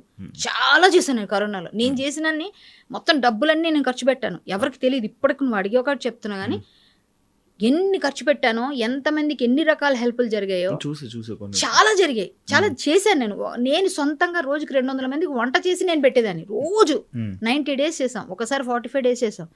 సో నేను చాలా చేశాను. చాలా మంది సరుకులు, చాలా మంది ఫీజులు, చాలా మందికి మందులు. చెయ్యని పని లేదు కరోనా టైంలో నేను. కానీ మా టీంలో 12 మంది మేము గ్రూప్ అయి చేసాము. నేనే మొత్తం అంతా, మా తమ్ముళ్ళు సహాయం చేసేవారు. కూరగాయల కటింగు, వాళ్ళు వంటలు, ప్యాకింగ్, మేము మొత్తం అన్ని కొనేసుకున్నాం గిన్నెలతో సహా. ఒక రూమ్ అద్దెకి తీసుకొని చేసాం మేము చాలా రోజులు, 90 days. సో ఆ టైంలో ఎవరు కూడా ఏ విధంగా నేను ఎవరి దగ్గర తీసుకోలేదమ్మా. ఎవరైనా ఇస్తే కూడా వాళ్ళ పేరు పెట్టేసారి వచ్చేసాం లాస్ట్లో, ఎండింగ్లో. వాళ్ళ మా పేరు మీద కూడా చేయండి ఈరోజు అంటే మేము ఎలాంటి ఫుడ్ ఇచ్చేవాళ్ళం అంటే సేవా ఆహారాన్ని పోలీసులు మా దగ్గరకు వచ్చి 12 గంటలకి తీసుకుని వెళ్ళేవారు. ఎగ్తో సహా, సలాడ్తో సహా, స్వీట్ అన్నీ కలిపి, జ్యూసులు అన్నీ, ప్రోటీన్ ఫుడ్ మొత్తం అన్నీ కలిపి వాళ్ళకి పౌష్టికాహారం ఇచ్చేవాళ్ళం. అంత మంచి ఫుడ్ ఇచ్చేవాళ్ళం. సో అవన్నీ వాళ్ళు చూసి ఇది బాగుంది అని చెప్పేసి మమ్మల్ని అడిగేవారు. అంత బాగా హైజీన్గా చేసి. సో ఏంటంటే బాగుండాలి, కరోనా టైంలో బలంగా తినాలంటారని. ఒక్కళ్ళకి కూడా కరోనా అటాక్ కావాలి. మేము కరోనా పేషెంట్స్ దగ్గరికి డైరెక్ట్గా ఇంటి ముందు తీసుకెళ్ళి పెట్టిన రోజులని. మనం మంచి చేస్తే భగవంతుడు మంచిగా చేస్తాడు. ఎవ్వరికి రాలే, మాకు రాలే, అసలు నాకు రాలే. ఇప్పుడు తీసుకున్నాను కానీ నాకు కానీ నా టీంలో కానీ ఎవరికి రాలేదు. మేము అంటే నిజం మిరాకిలే కదా, దేవుడు ఉన్నాడు. ఏంటి పీక్ కరోనాలో మేము డైరెక్ట్ వంట చేసి పెట్టాము. ఏ రోజు నాకు ఎప్పుడు మా వాళ్ళకి ఎవ్వరికి అటాక్ అవ్వలేదు, మాకు ఎవ్వరికి అటాక్ అవ్వలేదు. అసలు మేము అసలు కరోనా అంటే వచ్చిందేమో కూడా తెలియదు మాకు. మరి మేబీ దగ్గు జలుబు అనేది జనరల్గా వస్తాయి కదా, ఇమ్యూనిటీ పవర్ ఉండడం వల్ల మనకి ఎవరికి ఏం కాలేదు. మాకు ఎవరికి వచ్చిందని కూడా తెలియదు. వచ్చి ఉంటే వాళ్ళు రాలేదు వచ్చింది మేము చెప్పం, మేము టెస్ట్ చేయించుకోలేదు. కానీ నిజంగా బిగ్ బాస్కి వెళ్ళినప్పుడు టెస్ట్ చేశారు కదా, ఎన్నిసార్లు చేసి ఉంటారు వాళ్ళు టెస్టింగ్? 3-4 సార్లు చేస్తారు కదా, ఎప్పుడూ లేదు. మరి కరోనా అంటే వచ్చింటే తెలుస్తుంది కదా ముందు, ప్రీవియస్ అని ఏదైనా కనిపిస్తుంది, ట్రేస్ ఏమీ లేదు. సో మన దగ్గరికి ఏం రావమ్మా మనం, ఎందుకంటే కరాటే కదా. అండ్ అదే కాకుండా ఫేస్బుక్ టాపిక్ వచ్చింది కాబట్టి రీసెంట్గా నేను ఒక పోస్ట్ చూసాను, అది మన బాలసుబ్రహ్మణ్యం గారి గురించి. లైక్ ఇక్కడ ఆయన కాదు, మీరు ఇక్కడ ఎందుకు విగ్రహం పెడతారు అని చెప్పి ఇలాంటివి. అది ఏంటి అసలు, ఏమైందండి ఆ ఇష్యూ ఏంటి అసలు?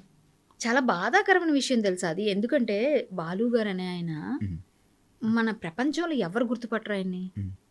ప్రపంచం నలుమూలలా ఆయన షో అంటే ఆయన గాత్రం పరిచయం లేని వ్యక్తి లేడు. సో ఆయన గాన గంధర్వుడు అంటాం మనం. సో ఘంటసాల మాస్టర్ గారి గురించి, బాలు గారి గురించి మనం పేరు పెట్టి, యేసుదాస్ గారు వీళ్ళందరి గురించి పేరు పెట్టలేము. భాష అసలు అద్దులు లేవు, ఎల్లలు లేవు. ఇంకోటి ఏంటంటే ఆయన తెలంగాణ వాడు కాదు అన్నారు. ఓకే, 40 years నుంచి శ్రీనగర్ కాలనీలో ఉన్నారు ఆయన. ఆయనకి ఇల్లు ఉంది ఇప్పుడు కూడా బాలు గారికి. మరి తెలంగాణ వాడు కాకుండా ఎలా అయిపోయాడు? ఇక్కడ ట్యాక్సీలు కడుతున్నాడు, ఇంటికి ఇక్కడ కరెంటు బిల్లు కడుతున్నాడు, ఇక్కడ గ్యాస్ కనెక్షన్ ఉంది ఆయన పేరు మీద. ఆయన ఇక్కడ 40 yearsగా ఉన్నారు. తెలంగాణ వాడు కాకుండా ఎక్కడికి వెళ్ళిపోయారు? మామూలుగా 10 years దాటిపోతేనే, 14 years దాటిపోతేనే స్థానికత వచ్చేస్తుంది కదా జనరల్గా అనుకుందాం. మరి అలాంటప్పుడు కేసీఆర్ గారు బొబ్బిల్లో ఉండాలి కదా, ఇక్కడ ఎందుకు ఉన్నారు? మాట్లాడితే వీళ్ళకి అడుగుతున్నా. మరి ఆయన ఇక్కడ స్థానికుడు అయినప్పుడు ఇతను ఎందుకు స్థానికుడు కాడు? 25 years అయింది మేము వచ్చేసి. నేను విజయనగరంలో ఉన్నదానికన్నా ఇక్కడ ఎక్కువ ఉన్నాను అంటే చెప్తున్నాను. మరి అలాంటప్పుడు నేను ఇక్కడ స్థానికురాలుగా ఉన్నాను కదా, నాకు తెలంగాణ అంటే ప్రేమ ఉంది, నాకు అభిమానం ఉంది, నాకు ఇష్టం ఉంది, నేను ఇక్కడ బతుకుతున్నా. నేనేం తెలంగాణనేమి ఎప్పుడు కించపరచలేదు, ఆంధ్రాని పొగడలేదు. బాలు గారు అలాగే తెలంగాణ పాట, వాళ్ళు ఏదో ఒక వాదన తీసుకొస్తున్నారు, తెలంగాణ పాట పాడనన్నారు అందుకే కదా. ఆంధ్ర పాట కూడా పాడలేదు కదా ఆయన, అడుగుందాం. పోనీ ఆంధ్ర పాట పాడుండి తెలంగాణ పాట పాడలేదు అని మీరేమని చూపిస్తాను కూడా. ఆయన అన్నాడో లేదు కూడా మనకు, ఆయన ఇప్పుడు లేడు, ఆయన వచ్చి చెప్పడు. పోనీ విన్నవాళ్ళు ఎవరో మనకు తెలియదు, వాళ్ళు చెప్పింది నిజమని ఎలా నమ్ముతారు? ఆయన చెప్పరు. ఆయన చెప్పలేనప్పుడు ఆయన మాట అన్నాడని మీరు ఎలా కన్ఫర్మ్ చేస్తారు? మేము ఉన్నాం పక్కన అంటే మేము ఎలా అనుకుంటాం? ఆయన లేడు కదా. ఆయన అన్నారు అంటారు. పోనీ ఆంధ్ర పాట ఏమైనా పాడి, ఆంధ్ర అని ఏమైనా పాడిన పాటలు ఉన్నాయి మీ దగ్గర, చూసారా? నా ఆంధ్ర అని ఏమైనా పాడిని చూపించండి, పోనీ నేను కూడా చూస్తాను. నాకు తెలియదు. సో నేను ఆయన అభిమాని, పిచ్చాభిమాని. నేను చెప్తాను, బాలు గారు అంటే నేను ఒక దేవుడు. నాకు అంత ఇష్టం. అందరికీ ఉంటుంది, నాకు కొంచెం ఎక్కువ, ఎందుకంటే నేను పాటలు పాడతాను. ఆయన ఎదురుగా ఆయన పాటలు కూడా పాడాను నేను. ఆయనతో నేను వెళ్ళి కలిసిన చాలా సందర్భాలు ఉన్నాయి. నేను చాలా విషయాల్లో నేను ఆయనతో, ఎందుకంటే వాళ్ళ ఫాదర్ కూడా హరిదాస్ గారు. సో ఆ కనెక్షన్ ఎక్కువ. ఎందుకంటే వాళ్ళ ఫాదర్ గారి గురించి మా గురువులు చెప్పడం, ఆ విషయాలు నేను ఆయనతో మాట్లాడినప్పుడు చర్చించడం, హరికథ గురించి నేను మాట్లాడడం, ఆయనతో ఎక్కువగా కూర్చున్నప్పుడు ఎప్పుడైనా పద్యాలు అవి పాడడం, వినడం, ఆయన ఇవన్నిటితో నేను కళ్యాణి బాగున్నామా అని పలకరిస్తారు. సో నాకు ఆయన అంటే ఇష్టం. నేను బాలుగారు చనిపోయిన ముందు కరోనా టైంలో ఈ ప్రోగ్రామ్ అది చేస్తున్నప్పుడు ఆయనకి ఇమ్యూనిటీ తక్కువ ఉండొచ్చు, మేబీ ఏదైనా అయింది, అది ఎట్లనో అయిపోయింది. నేను పోస్ట్ పెట్టాను ఫేస్బుక్లో, నాకు జుట్టు అంటే చాలా ఇష్టం, నా జుట్టు చాలా పెద్ద జుట్టు. సో ఈ జుట్టుని నేను డొనేట్ చేసేస్తా. అప్పుడు అంతకుముందు క్యాన్సర్ పేషెంట్కి ఇక్కడ దాకా కట్ చేసి ఇచ్చేసా, ఒకసారి ఇక్కడ వరకు కట్ చేసేసి క్యాన్సర్ పేషెంట్కి డొనేషన్ ఇచ్చా. నేను గుండు కొట్టించుకోలేదు నా లైఫ్లో. బాలు గారికి ఆయుష్ ఇవ్వు భగవంతుడా, నేను గుండు కొట్టించుకుంటానే. వెంకన్న మొక్కుతూ ఒక పోస్ట్ చేసాను. నేను పోస్ట్ చేశాను, నేను పబ్లిక్లో చేస్తాం కదా. మనం ఏదో మామూలుగా మన నోట్లో అనుకుంటే మానేయచ్చు. పబ్లిక్లో వేసిన పోస్ట్ నన్ను అడుగుతారు కదా, నన్ను ఎవరో మరి ఆయన బతికొచ్చారు, గుండె ఎందుకు కొట్టించుకోవాలి అనొచ్చు కదా. అప్పుడు అది మనం ఇస్తామా ఇవ్వలేదా అది వాళ్ళకి అనవసరం. నా మనసు చిత్తశుద్ధితో నేను అన్నమాట నేను నిజంగా తలనేలాలు ఇచ్చేదాన్ని వెంకన్న బాబుకి. నేను పోస్ట్ చేశాను, అంత పిచ్చి అభిమాని నేను. ఈరోజు ఆ మహాగాయకుడికి ఆయన వాయిస్ ఏనని ఒక మాట అండి. ఇదే తెలంగాణలో మనందరం ఉంటున్నాం, నేను కూడా ఇక్కడే ఉన్నాను, ఇదే తెలంగాణలో, ఆంధ్రాలో నేను లేను. సో తెలంగాణలో ఉండి నేను ఈరోజు ప్రభుం ప్రాణనాథం విభుం విశ్వనాథం, ఇది మీరు వినని శివాలయం ఉందా తెలంగాణలో?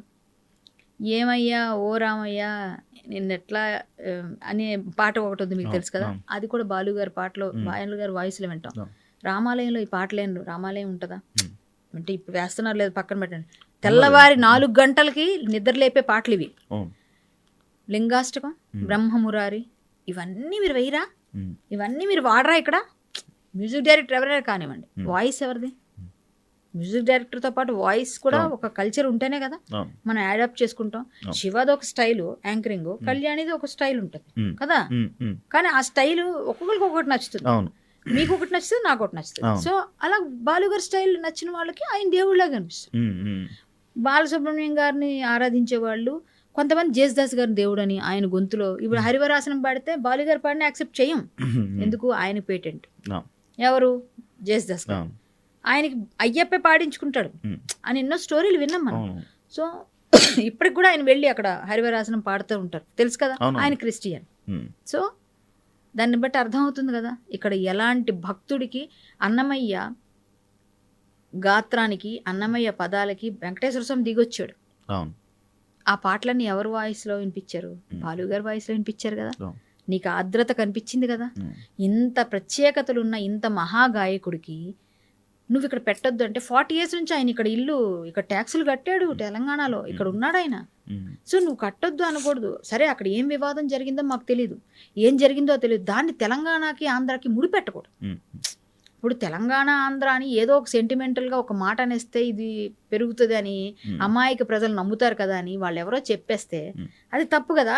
ఇప్పుడు బాలు గారు లాంటి వ్యక్తికి విగ్రహం, ఇప్పుడు అందశ్రీ గారి విగ్రహం పెట్టండి, గద్దర్ గారిది పెట్టండి, గోరేటి, వీళ్ళందరూ ఎవరు సారీ అనకూడదు ఆయన ఇంకా అయితే అలాంటి వాడు.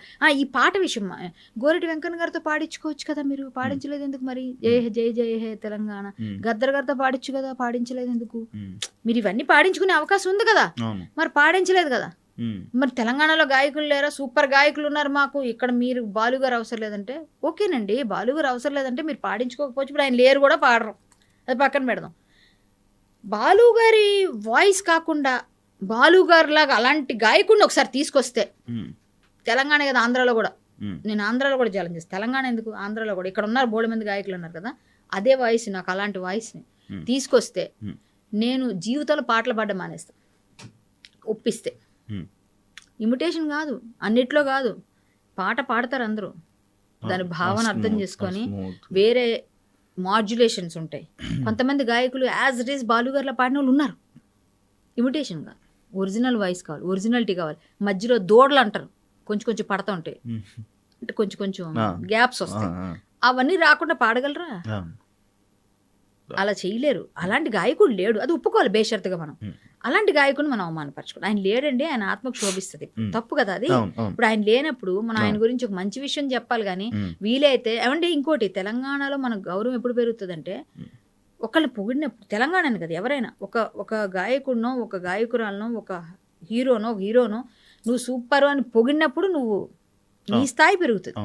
అంతేగాని వాళ్ళ నువ్వెంత అని దిగజారిస్తే నువ్వు కూడా అంత దిగజారిపోయినట్టే. సో నువ్వు అలాంటి మహానుభావుడిని, నువ్వు ఆయన పద్మవిభూషణ్ కదా అలాంటి అత్యున్నత పురస్కారాలు తీసుకున్న వ్యక్తికి నీకేంటి అంత ప్రాబ్లం? అక్కడ రవీంద్ర భారతి, ఇప్పుడు రవీంద్ర భారతి మంద కాదు, మీరు రవీంద్ర భారతి అంటే రవీంద్రనాథ్ ఠాగూర్ అది అని చెప్పేసి పోనీ అతని పేరు మీద పెట్టారు అనుకుందాం పోనీ. ఇప్పుడు మరి అతన్ని పక్కన ఉన్న చాలా విగ్రహాలు కొన్ని ఉన్నాయి కదా, అవన్నీ ఏం చేస్తారు? తీసేస్తారు. కొన్ని రోడ్ల మీద ఎక్కడ ఉన్నాయి కదా, అవన్నీ తీయరు మీరు. సరే, ఇప్పుడు కొంతమంది రాజకీయ నాయకులు విగ్రహాలు ఇప్పుడు ఎక్కడ పడితే అక్కడ పెడుతున్నారు. సో ఆ విగ్రహాలన్నీ మీరు తీయలేరు, తీస్తేనేమో ప్రాబ్లమ్స్ వస్తాయి, మరి అవన్నీ తీయలేరు. అలాగే కొంతమంది నేను మాట్లాడతా, నేను ఏదైతే ఫైట్ చేశానో, మరి ఆంధ్ర అయినా కదా ఎన్టీఆర్ గారు, ఆయన 54 అడుగులు ఖమ్మంలో పెట్టినప్పుడు ఏమయ్యారు మీరంతా? 54 అడుగులు పెట్టినప్పుడు నేనే ఫైట్ చేసి, నేను అందరికి దూరం అయ్యాను, గట్టిగా ఫైట్ చేశా. సో కృష్ణుడి వేషంలో పెట్టారు అది. మీరు కృష్ణుడు అంటే మీరు ఎర్రజెండా పార్టీలు కాబట్టి, ఎర్రజెండా గట్టిగా పట్టుకుంటారు కాబట్టి మీరు అందరూ అనుకుందాం, పోనీ కమ్యూనిస్ట్ భావజాలం ఉన్న వాళ్ళే మొన్న అడ్డుకున్నారు అనుకుందాం, పోనీ అలా అనుకుందాం, మేము నమ్మం దేవుళ్ళు, పోనీ అందుకు అతను కృష్ణుడి విగ్రహంలో అనగానే ఆ విగ్రహం కదా, ఆంధ్రాని ఎందుకు మరి గుర్తు రాలేదు మీకు అప్పుడు? సో మీరు అది తీసుకురావాలి కదా. 54 feet గద్దర్ గారిది కదా పెట్టాలి, అంత పెద్దది మీ ఉద్దేశంలో. సో ఇంకెవరైనా ఉంటే, ఇప్పుడు ఎవరైతే నాయకులు, ఎవరైతే మన సాధన కోసం ఇది చేశారో వాళ్ళు కదా పెట్టాలి, వాళ్ళ కదా పెట్టాలి. మరి ఆ రోజు ఎందుకు అడగలేదు? సో ఈయన ఒకటే కదా విగ్రహం ఇక్కడ ఉంది పెడతామంటున్నారు, వాళ్ళు చాలా ఉన్నాయిగా, సింపుల్ ప్రతి గల్లీ కోటి ఉన్నాయిగా కొంతమందివి, మరి అవన్నీ ఎందుకు అడగరు మీరు? సో ప్రాంతీయ భావాన్ని రెచ్చగొట్టడం, ఈ విగ్రహాన్ని తీసుకొచ్చి దాన్ని మధ్యలో ఉచ్చులో పడేసి ఇబ్బందులు గురిచడం అయితే నేను యాక్సెప్ట్ చేయను. ఆయన కూడా సమైక్యాంధ్రవాదం చాలా మంది హీరోలు తీసుకున్నారు, ఇవన్నీ జరిగి అది వేరే సబ్జెక్టులు అవన్నీ. ఇప్పుడు అది అవసరం లేదు, 10 సంవత్సరాలు అయిపోయినాయి, ఇంకా అదే విషయంలో కొట్లాడుతున్నాం అంటే మన ఏమనాలి? ఇంకొక ఆయన అంటారు, ఇందాక చూశాను, ఒక పెద్ద ఆయన జర్నలిస్ట్, ఇది మాకు బాగా తెలిసిన కావాల్సిన వ్యక్తి, నాకు నచ్చలేదు ఆయన. నేను డైరెక్ట్గా క్వశ్చన్ చేస్తాను. సినిమా వాళ్ళందరూ చాలా చీప్ మాట్లాడాడు ఆయన సినిమా వాళ్ళ గురించి. ఇది ఆయనకి ఏ విధమైన ఇది తీసుకొస్తుందో తెలియదు కానీ చాలా తప్పుగా మాట్లాడాడు ఆయన. ఇక్కడ నుంచి సినిమా వాళ్ళందరూ వెళ్ళిపోతే పరిస్థితి ఏంటి? ఆయన మాట్లాడిన మాటలు చాలా హట్టింగ్గా ఉన్నాయి. అది మీకు తర్వాత నేను పంపిస్తాను, అంత ఘోరంగా ఉన్నాయి. ఆయన అలా మాట్లాడకూడదు. మీకు తెలంగాణలో అందరి విగ్రహాలు పెట్టుకోండి, ఎవరిద్దన్నారు పెట్టుకోండి, ఒకటే ఒక విగ్రహం అండి. రోజు తెల్లవారు లెగిస్తే రవీంద్ర భారతిలో గాయకులందరూ పాడుకుంటారు ఆయన పాటలు. సో అలాంటి వ్యక్తి పాట ఉండకూడదని ఏం లేదు కదా. మా విజయనగరం మ్యూజిక్ కాలేజీలో ఘంటసాల గారి విగ్రహం పెట్టించాం. అక్కడ ఘంటసాల గారు పాటలు పాడపోయినా అక్కడ ఆయన చదువుకున్నాడని, ఆయన మామూలుగా మంచి గాయకుడు అయ్యాడు, ఆయన గురించి ఒక ఇంత శ్లాఘిస్తున్నారు అని మేము పెట్టుకున్నాం అక్కడ. ప్రతి ఒక్కరు నేను 4వ తారీఖున ఆయన ఉత్సవాలు చేశారు ప్రతి ఏటా ప్రతి దగ్గర కూడా. సో ఇంత గట్టిగా మంచిగా పెద్ద వాళ్ళ గురించి మనం మర్చిపోకుండా స్మరించుకుంటూ ఉన్నాం. వాళ్ళ పాటలు వింటాం, వాళ్ళ పాటల్లో ఇప్పుడు శ్రీ తుంబుర నారద గానం ఆ పాట పాడితే మా నాన్నగారు పాడుతూ అది పెట్టుకొని మేము ప్రాక్టీస్ చేసేవాళ్ళు. మేము కాంపిటీషన్స్కి వెళ్తే ఇవన్నీ పాటలు పాడితే ఫస్ట్ ప్రైజ్లు వచ్చేవి చిన్నప్పటి నుంచి కూడా. అంటే చిన్నప్పుడు నేను అంత చిన్నదాన్ని కాదు శ్రీ తుంబుర నారదకి, బట్ నేను గుర్తుగా చెప్తున్నా ఎక్కడ పాడినా. మా నాన్నగారు శివశంకరి పాట మాకు నేర్చుకోమనేవారు ఘంటసాల మాస్టర్. ఎందుకు? ఇప్పుడు కూడా నేను పాడేస్తాను ఆ పాటలని. అంటే చిన్న మరీ అంత స్పీడ్గా పాడపోయినా యాజ్ ఇట్ ఈజ్ నేను కొంచెం మా నాన్నగారు ఎలా నేర్పాలో పాడేస్తాను. అంటే వినేవాళ్ళం, విని నేర్చుకుంటాం. ఇలాంటి పాటలు ఎందుకంటే మనకు ఎక్సర్సైజ్ అవుతుంది వాయిస్కి. సో ఇవన్నీ కూడా మనకు గురువుల్లాగా వాళ్ళు, అంటే డైరెక్ట్ గురువు అవ్వక్కర్లే, ఏకలవ్య శిష్యులా నేర్చుకున్నాం అందరం. నాలాంటి వాళ్ళు ఎందుకు కోకోలలో ఉన్నారు. సో వీళ్ళ గురించి మాట్లాడితే ప్రతి ఒక్కరు బాధపడతారు. తెలంగాణలో అభిమానులు ఉన్నారు ఆయనకి, వాళ్ళందరూ కూడా బాధపడుతున్నారు.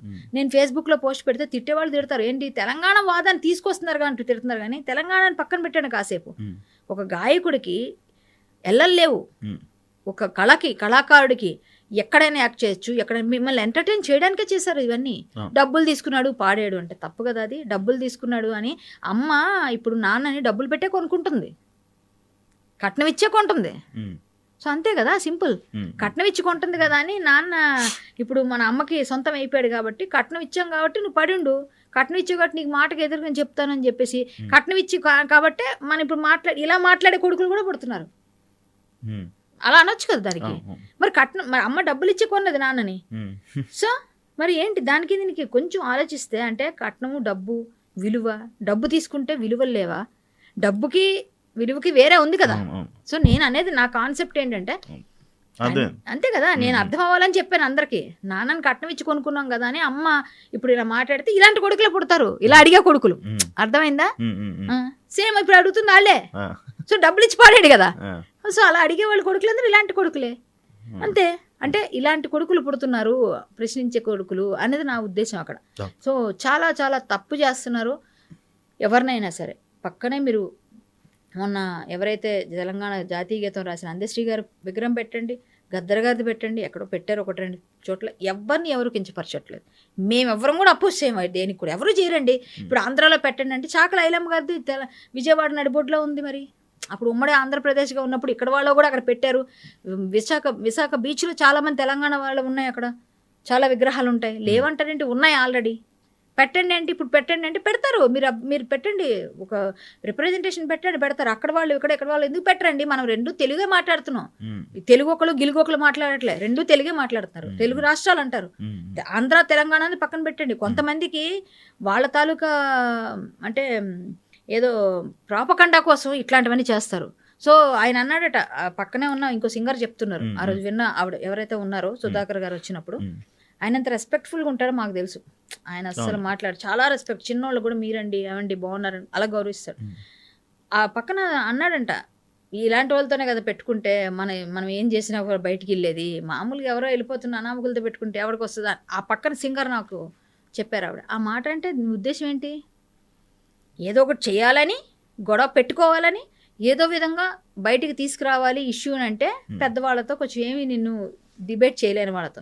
అలాంటి వాళ్ళతో వచ్చి డిబేట్ చేయి, నేను మాట్లాడతా, నేను అడిగే క్వశ్చన్కి సమాధానం చెప్పు, నేను కూడా మాట్లాడతా నీతో. సింగర్గా ఆయనలాగా పాడే సింగర్ని తీసుకురా, యాక్సెప్ట్ చేస్తాం. వద్దు, ఆయన మంచి గాయకుడు, ఆయన లాంటి గాయకుడు పుట్టడు. కాలానికి ఇలాంటి వాళ్ళని కనాలంటే మళ్ళీ కొంతకాలం పడుతుంది. ఇది నా స్టేట్మెంట్. కాలానికి ఇలాంటి మహానుభావుల్ని కనాలి అంటే మళ్ళీ కొంతకాలం పడుతుంది. అంటే ఇంత వేరే ఇలాంటి మహానుభావులు పుట్టరు. అలాంటి వాళ్ళని మనం భద్రపరచుకోవాలి, అలాంటి వాళ్ళని పూజించుకోవాలి. అలాంటి వాళ్ళు ఈయనే కాదు, చాలామంది తెలంగాణలో సింగర్ లేరండి. తెలంగాణలో మంచి సింగర్స్ ఉంటారు, కానీ ఇంత మంచి సింగర్స్ ఉన్నారు అని అనేవాళ్ళని నేను గట్టిగా చెప్తా. ఈయన సింగర్ ఈయనదే, ఎవరి స్టైల్ వాళ్ళు. వీళ్ళు కూడా విప్లవ గీతాలు పాడేవాళ్ళు, అద్భుతమైన గీతాలు పాడేవాళ్ళు ఉంటారు, మంచి రైటర్స్ ఉన్నారు. ఎక్కడ పుట్టరండి, ఇక్కడ చాలా మంది పుట్టారు కదా మహానుభావులు, పుట్టలేదని ఎవరు అనరు. కానీ ఆయన మనవాడు కాదనడం తప్పు. ఆయన మీవాడే, మీరు అడాప్ట్ చేసుకోలేకపోతున్నారు. ఎందుకంటే 40 years నుంచి ఇక్కడే ఉన్నాడు ఆయన. నేను చెప్తున్నా, శ్రీనగర్ కాలనీ వెళ్ళి ఎస్వి బాలసుబ్రహ్మణ్యం గారు ఇల్లు చూడండి. మరి ఆయన తెలంగాణ గవర్నమెంట్కి పన్నులు కట్టాడు. మరి ఎందుకు కడుతున్నావు అంటే, మీ తెలంగాణ వాడు కాదని 40 సంవత్సరాలు ఉన్నా కూడా మీ తెలంగాణలో కలుపుకోరా మరి అనుకుందాం. నేను ఇప్పుడు చెప్తున్నా, ఏదో వచ్చారు పాడారు ఇక్కడ ఆస్తులు సంపాదించుకున్నారు అన్నట్టు కాదు కదా. ఆయన అందరు వాడండి, ఎక్కడ కాదు. మీరు మద్రాసులోనా ఎక్కడో ఆయన పేరు మీద ఒక స్ట్రీట్ ఓపెన్ చేశారు, పేరు పెట్టారు ఎస్వి బాలసుబ్రహ్మణ్యం స్ట్రీట్ అని. సో పక్క రాష్ట్రాల వాళ్ళు, పక్క వాళ్ళందరూ కూడా మనం గౌరవిస్తే, మనం తెలుగు వాళ్ళని మనం గౌరవించుకోవట్లేదే, పక్కనే ఉన్న నెల్లూరు వాసిని మనం గౌరవించుకోలేకపోతున్నామే. సమయ కేంద్రాలు కలిసి ఉన్నాం ఒకప్పుడు. ఇప్పుడు ఈ తెలంగాణ వాదం, ఆంధ్రవాదం ఏంటి? అసలు అవసరం ఏముంది ఈ వివాదంలో? పట్టించుకుంటారా? ఇప్పుడు ఆయన పెట్టిన గొడవని ఎవరైనా పట్టించుకుంటారా? పట్టించుకోవడానికి చేసే విధంగా ఆయన పాడనన్నాడు ఈ పాటని అన్నది ఒక వివాదాన్ని బయటికి తీసుకొచ్చారు. అంటే వాళ్ళు ఏదో విధంగా దాన్ని హైలైట్ చేయాలంటే ఏదో ఒకటి. ఆయన ఇప్పుడు చెప్పరు కదండి వచ్చి, మేము చూసామంటారు వీళ్ళు, ఉన్నవాళ్ళు పక్కన మేము ఉన్నామంటారు. మనం నమ్మాలి మరి, ఎందుకంటే మరి అట్లాంటి పరిస్థితి. బట్ అదంతా పక్కన పెడితే ఇప్పుడు ఈ ఇష్యూలో మాత్రం మహానుభావులను ఒప్పుకోవాలి. మహానుభావులను ఒప్పుకోవాల్సిందే మనం. ఎంతో ఇక్కడ మహానాయకులు పుట్టారు, ఇక్కడ కూడా మహానుభావులు చాలా మంది ఫైట్ చేశారు. ఏ గడ్డకైనా ఒక ప్రత్యేకత ఉంటుందండి. తెలంగాణకు లేదని నేను చెప్పట్లేదు, తెలంగాణలో బతుకుతున్నాను, నాకు కూడా సిగ్గుండాలి అట్లా చెప్పడానికి లేదు. చెప్పాలి మంచిగా. మనం ఇక్కడే కదా పేరు తెచ్చుకునేది. నేను అక్కడ పుట్టి అక్కడ పెరిగిన పేరు తెచ్చుకుంది ఈ గడ్డ పైన కదా. నాకు ఇక్కడ పేరు ఇచ్చింది కదా, నేను కృతజ్ఞతతోనే ఉంటాను. నాకేం అట్లని లేదు, ఎందుకంటే నేను ఇక్కడే ఉన్నా. ఇప్పుడు నేను ఎవరు అడిగినా హైదరాబాద్ అంటారు, కానీ నేనేం విజయనగరం కాదు కదా నేను చెప్పేది, నేను ఇక్కడే ఉంటున్నాను కదా. అలా అని చెప్పేసి నిజాన్నే మాట్లాడాలి కదా. ఇప్పుడు మహానుభావుడు ఇక్కడ కూడా ఉన్నాడు. మరి అప్పుడు నేను 25 సంవత్సరాలు అయిందంటే ఆయన 40, నాకన్నా ఆయనే ఇక్కడ ఇంకా అర్హుడు కదా, జనరల్గా చెప్తున్నాను. సో మరి ఆయన మనం ఎట్లా అంటాం కాదని? మనం కట్టాం, మనం ఇక్కడ పన్నులు కట్టాం, మనం ఇక్కడ అన్ని చేసాం, ఇలాంటప్పుడు తిన్నాం, ఇక్కడ ఉన్నాం. తెలంగాణ ఆయన పాట పాడకపోవడం ఆయన వ్యక్తిగతం. పాడతా ఒకవేళ ఆయన అన్నా కూడా ఆంధ్ర పాట పాడలేదు, తెలంగాణ పాట పాడలేదు, ఇంకోటి పాడలేదు. అలాంటప్పుడు మనం అలాగా అంటాం. ఆయన ఏది పాట, ఆయన అదొక డిఫరెంట్ స్టైల్. ఆయన తెలుగు మాస్టర్ టైపు. ఆయన సమాజం అందరం కలిసి ఉండాలి, బాగుండాలి, మంచి జరగాలని కోరుకొని అందరి హితం కోరుతాడు తప్ప ఆయన డిఫరెంట్. ఆయన కూడా బట్ ఆయన స్టైల్లో మనం చేయి పెట్టలేము. ఆయన పాడలేనంత మాత్రం అన్నారో లేదో నాకు తెలియదండి బాబు. కానీ ఈ మధ్య సెలబ్రిటీలు నార్మల్గా ఏది చేసినా కూడా హైలైట్ చేయడానికి గొడవలా అంటారా? వాళ్ళు హైలైట్ అవ్వడానికి. ఇప్పుడు నార్మల్ పర్సన్స్తో పెట్టుకుంటే ఏముండదు, సెలబ్రిటీతో పెట్టుకుంటే ఆటోమేటిక్గా వీళ్ళు వార్తల్లో నిలుస్తారు కదా. ఇప్పుడు వాళ్ళు మొన్నటిదాకా ఒకటేదో ఉద్యమం పట్టుకున్నారు, ఆ ఉద్యమంలో వాళ్ళకి అంతో ఎంతో ఏదో కొంత మద్దతు వచ్చింది, కొంత మద్దతు రాలేదు. గో బ్యాక్ మార్వడి అనేది పట్టుకున్నారు వాళ్ళే. ఇప్పుడు మళ్ళీ ఇది గొడవ చేసింది, గొడవ చేసింది వీళ్ళు ఒకటే. సో ఇప్పుడు అది వేరు ఇది వేరు, అది జరిగింది. ఇప్పుడు గో బ్యాక్ మార్వడి ఇష్యూ తర్వాత వాళ్ళు రాగానే అక్కడ అడ్డుకున్నారు. ఆయన ఏదో కాని టైంలో ఏదో వచ్చారు, ఏదో మాట్లాడారు, అది ఏదో జరిగింది రప్చర్. ఆ రప్చర్ అవ్వాల్సిన అంత లేదు అక్కడ అంటాను నేను. ఏదో ఆయన పెట్టుకుంటారు. ఇప్పుడు రేవంత్ రెడ్డి గారు వచ్చి చేస్తానన్నప్పుడు ఇనాగ్రేషన్ ఒకవేళ చేస్తే కూడా మహానుభావుడికి ఇచ్చిన గౌరవం అది, అంతకుమించి ఏముందండి? ఆయన ఏమైనా ఇప్పుడు వచ్చి రవీంద్రనాథ్లో పాటలు పాడతారా, ఇంకేమైనా చేస్తారా? ఆయన విగ్రహం ఉంటుంది, ఆయన నమస్కారం పెట్టుకుని వీళ్ళు ఏదో పూజలు, ఆయన వర్ధంతి జయంతి చేసుకుంటారు, అంతే కదా, స్మరించుకోవడమే కదా. అది తప్పే ఉంది, తప్పేంటది? ఎవరైనా ఎక్కడైనా మహానుభావులు నమస్కారం, ఆయన పద్మవిభూషణ్ అంత వచ్చింది కదా, అదైనా తెలుసుకోవాలి కదా. మనం ఒక దేశం గర్వించదగ్గ కళాకారుడు, భారతదేశం సొత్తు. అయినా భారతదేశం సొత్తు. నేనేమంటాను, భారతదేశంలో కొంతమందిని ఈ భూమికి అంటది, కొంతమందిని కంటది. ఆ కన్న వాళ్ళలో కొంతమందే కదా అమ్మకి ఉపయోగపడే విధంగా ఎదుగుతారు. మనల్ని కన్నది, కానీ మనందరం మన భారతదేశానికి ఉపయోగపడే వాళ్ళం అవుతాం లేదు. ఎలా అయ్యాం? అవుతాం లేదో ఏం తెలుసు. ఫ్యూచర్లో ఎవరికో ఎక్కడో ఆ మాత్రం ఇది ఉంటే కష్టపడే వాళ్ళకి వస్తుంది పేరు. సో ఈయన భారతదేశం కన్నా ముద్దు బిడ్డలాగా పెరిగి భారతదేశంలోని ఎల్లలు లేకుండా ప్రవహించిన ఒక జీవనదిలాగా పాటలు పాడుతూ వెళ్ళాడు ఆయన. అంతే కదా, జీవనదికి ఎంత మనం జీవనది అంటే ఎప్పుడు జీవం ఉంటుంది. అలా మనకందరికీ అన్ని విధాలు. అదే విధంగా ఈయన పాటల్లో ప్రతి క్షణం కూడా అందరూ పారవస్యం, భక్తి పారవస్యం. ఒక విధంగా చూస్తే ఆయన ఏ పాట పాడితే దానిలో మమేకమైపోయి లీనమైపోయి మనల్ని కూడా అందులో ట్రాన్స్లోకి తీసుకెళ్తాం. సో ఆయన పాటలో జీవం ఉంటుంది. సో మనం అలాంటి మహానుభావుడిని మనం గౌరవించుకోవాల్సిన సందర్భంలో ఇలాంటి ప్రాంతీయ భేదాలు తీసుకొచ్చి మీ పబ్బం గడుపుకోవడానికి, మీ ఉనికి చాటుకోవడానికి మమ్మల్ని, మా కళాకారుల్ని గాయపరిస్తే, బాధపడితే ఎంత బాధ. ఈరోజు కళాకారులు అందరూ కూడా బాధపడుతున్నారు కాబట్టి నేను ఒక కళాకారునిగా బాధపడతా, నేను ఒక ఆయన అభిమానిగా బాధపడతా, నేను ఒక సినిమా ఇండస్ట్రీకి సంబంధించిన వ్యక్తిగా బాధపడతా ఇవన్నీ వివాదాలు. సో నేను అందుకే వెంటనే రియాక్ట్ అయ్యాను. మొన్న ఇది ఇండస్ట్రీకి సంబంధించింది మాట్లాడాక రాజేంద్ర ప్రసాద్ గారు అప్పుడప్పుడు స్పీచ్ల్లో కొన్ని వివాదాలని ఇలా చిక్కుంటాడు. రీసెంట్ టైమ్స్లో కూడా మళ్ళీ ఒకటి అయింది. మీరు ఎప్పుడు మాట్లాడలేదు? ఆయన పెద్ద ఆయన అని అందరూ, ఆయనకి మధ్య కొంచెం షాక్ తగిలింది కదా, కూతురు అవన్నీ జరగడంతో ఆయన కొంచెం మైండ్ మామూలుగా కూడా ఆయన కొంచెం తొందరగా మాట అంటారు. ఈజీ గోయింగ్, ఆయన ఈజీగా అనేస్తారు. నేను కూడా ఉంటే ఏంటే కళ్యాణి అని పిలుస్తారు నన్ను కూడా. మరి నన్ను అందరూ అలా పిల్లరు మరి జనరల్గా. అమ్మ బాగున్నావు అంటారు, లేకపోతే మేడం బాగున్నావు అంటారు, ఏమ్మ అంటారు, చెల్లి, అక్క, చెల్లిలో ఏంటే అని అనే ఇది ఉండదు. ఆయన ఎవరైనా షూటింగ్లో ఏంటే కళ్యాణి, ఏంటమ్మా, ఏం చేస్తా, ఏదో ఒకటి మాట ఎవరినైనా అది. సో ఏంటంటే ఆయన ఈజీ అలా అనకూడదని తెలుసు ఆయనకి, పెద్ద ఆయన. బట్ ఆయన కంట్రోల్లో ఉండలేరు ఆ టైంలో. కొంతమంది కొన్ని ఏదంటారు కదా, నోటి అది ఎక్కువ ఉంటుంది. అలా ఉన్నప్పుడు సడన్గా ఆపుకోలేక ఏదో అనేస్తుంటారు. కానీ పెద్ద ఆయన మాత్రం బాగా సమన్వయం పాటించారు బ్రహ్మానందం గారు.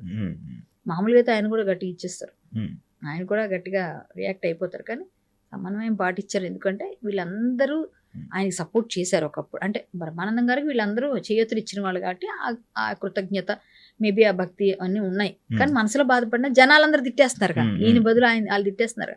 సో ఆయనని మనం ఏమన్నా కూడా పెద్ద ఆయన అన్నీ తెలుసు, అందరూ నా వాళ్ళే, వీళ్ళు నా ఇంట్లో మనుషులు, వీళ్ళు నా ఫ్యామిలీ, మూవీ ఇండస్ట్రీ అంతా. సో వీళ్ళందరికీ నేనే ఇది చేసా. నేను కూడా ఆయనతో కలిసి చాలా యాక్ట్ చేశాను. రాజేంద్ర ప్రసాద్ గారితో కలిసి మేము చాలాసార్లు కలుస్తాము. అది అంటే ఈ మా అసోసియేషన్ బయట ఏదైనా ఫంక్షన్స్లో బాగా మాట్లాడతారు. నేను గాలి సంపత్ అనుకుంటా అరకులో షూటింగ్ చేసాం. 3 years అయిపోయిందేమో, 3 years ఎంత అయింది ఆ సినిమా వచ్చి, 3-4 years అయింది. మా నాన్నగారు ఉన్నారు అప్పుడు. నాన్నగారు ఉండగానే నాన్నగారు వెళ్ళిపోయి 4 సంవత్సరాలు అయింది. ఆ టైంలోనే రిలీజ్ కూడా అయింది ఆయన ఎండింగ్ లో. ఆ సినిమా చూసారు నాది మా నాన్నగారు లాస్ట్, గాలి సంపత్. సో గాలి సంపత్లో అరకెళ్ళి చేసాం. అప్పుడు రాజేంద్ర ప్రసాద్ గారు కాంబినేషన్ అంతా నాకు. సో నేను అందులో మంచి క్యారెక్టర్ చేశాను.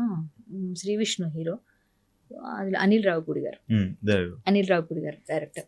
సో ఆ సినిమాలో చేసేటప్పుడు మేము కలిసి భోజనం, ఆయన అంతా ఫుడ్ పెడతారు, ప్రసాదాలు తెచ్చి పెడతారు, అందరికి బాగా చూసుకుంటారు. బాగా యాక్టింగ్ చేసేప్పుడు కూడా మనకు సపోర్ట్ చేస్తారు, ఇలా చెప్పు డైలాగ్ అలా అవన్నీ ఉంటాయి. మళ్ళీ మనం ఏదైనా తప్పు చేసినాం, బాగా చేసాం చేస్తే కూడా బాగా చెప్పావు అంటారు. అంటే ఆయన అన్ని విధాలుగా మంచి ఆయనే. కానీ ఏం చెప్తాం అలాంటి పెద్దోళ్ళ గురించి, తప్పు అని అనలేము, తప్పు ఆయన విధానం అది అని చెప్పలేము. అది తప్పు పట్టే విధంగా ఉంది కాబట్టి పెద్దవాళ్ళని మనం ఏమని తప్పు పడతాం. కానివ్వండి, కొంతమంది మన ఇంట్లో ముసలమ్మలు ఉంటారు, బాగా మూలన కూర్చుని ఉంటారు, కొంతమంది బాగా వయసు అయిపోయి ఉంటుంది, వాళ్ళు చేదస్తం పెరిగిపోతుంది. వాళ్ళు ఏదేదో మనం ఏది మాట్లాడినా దానికి ఏదో ఒకటి తీస్తారు. సో వాళ్ళకన్నీ చిన్నప్పుడు నీకు అది చేయలేదరా, నేను ఇది చేయలేదరా అని వస్తాయి. అప్పుడు మనం ఏమంటాం, సరే నువ్వే చేసేవాలే అని వదిలేస్తే అయిపోయింది, లేకపోతే పెద్ద గొడవ. సో ఆయన ఒక పెద్ద ఇండస్ట్రీకి ముసలాయన అయిపోయారు, పెద్ద ఆయన అయిపోయారు, చేదస్తం పెరిగింది, ఆయన ఏం మాట్లాడినా పట్టించుకోకూడదు అంటాను నేనైతే అది పట్టించుకో. అంటే 1918లో ఒక అమ్మాయిని చదివించుకోవడమే కష్టం. అలాంటి టైంలో మీరు చాలా కళలు, లైక్ సింగింగ్ కానీ అంటే చదివించడమే కష్టం. అలాంటి టైంలోనే హరికథలు, పాటని కానీ, డ్యాన్స్లని కానీ ఇవన్నీ నేర్చుకునే ఇది అంటే అటు సైడ్ ఎలా వెళ్ళారు, ఎలా రాగలిగారు అని? చిన్నప్పటి నుంచి నేను హరికథ వింటూ పెరిగాను ఇంట్లోనే. సో నేను ఆ వింటూ పెరుగుతున్నప్పుడు మ్మ్.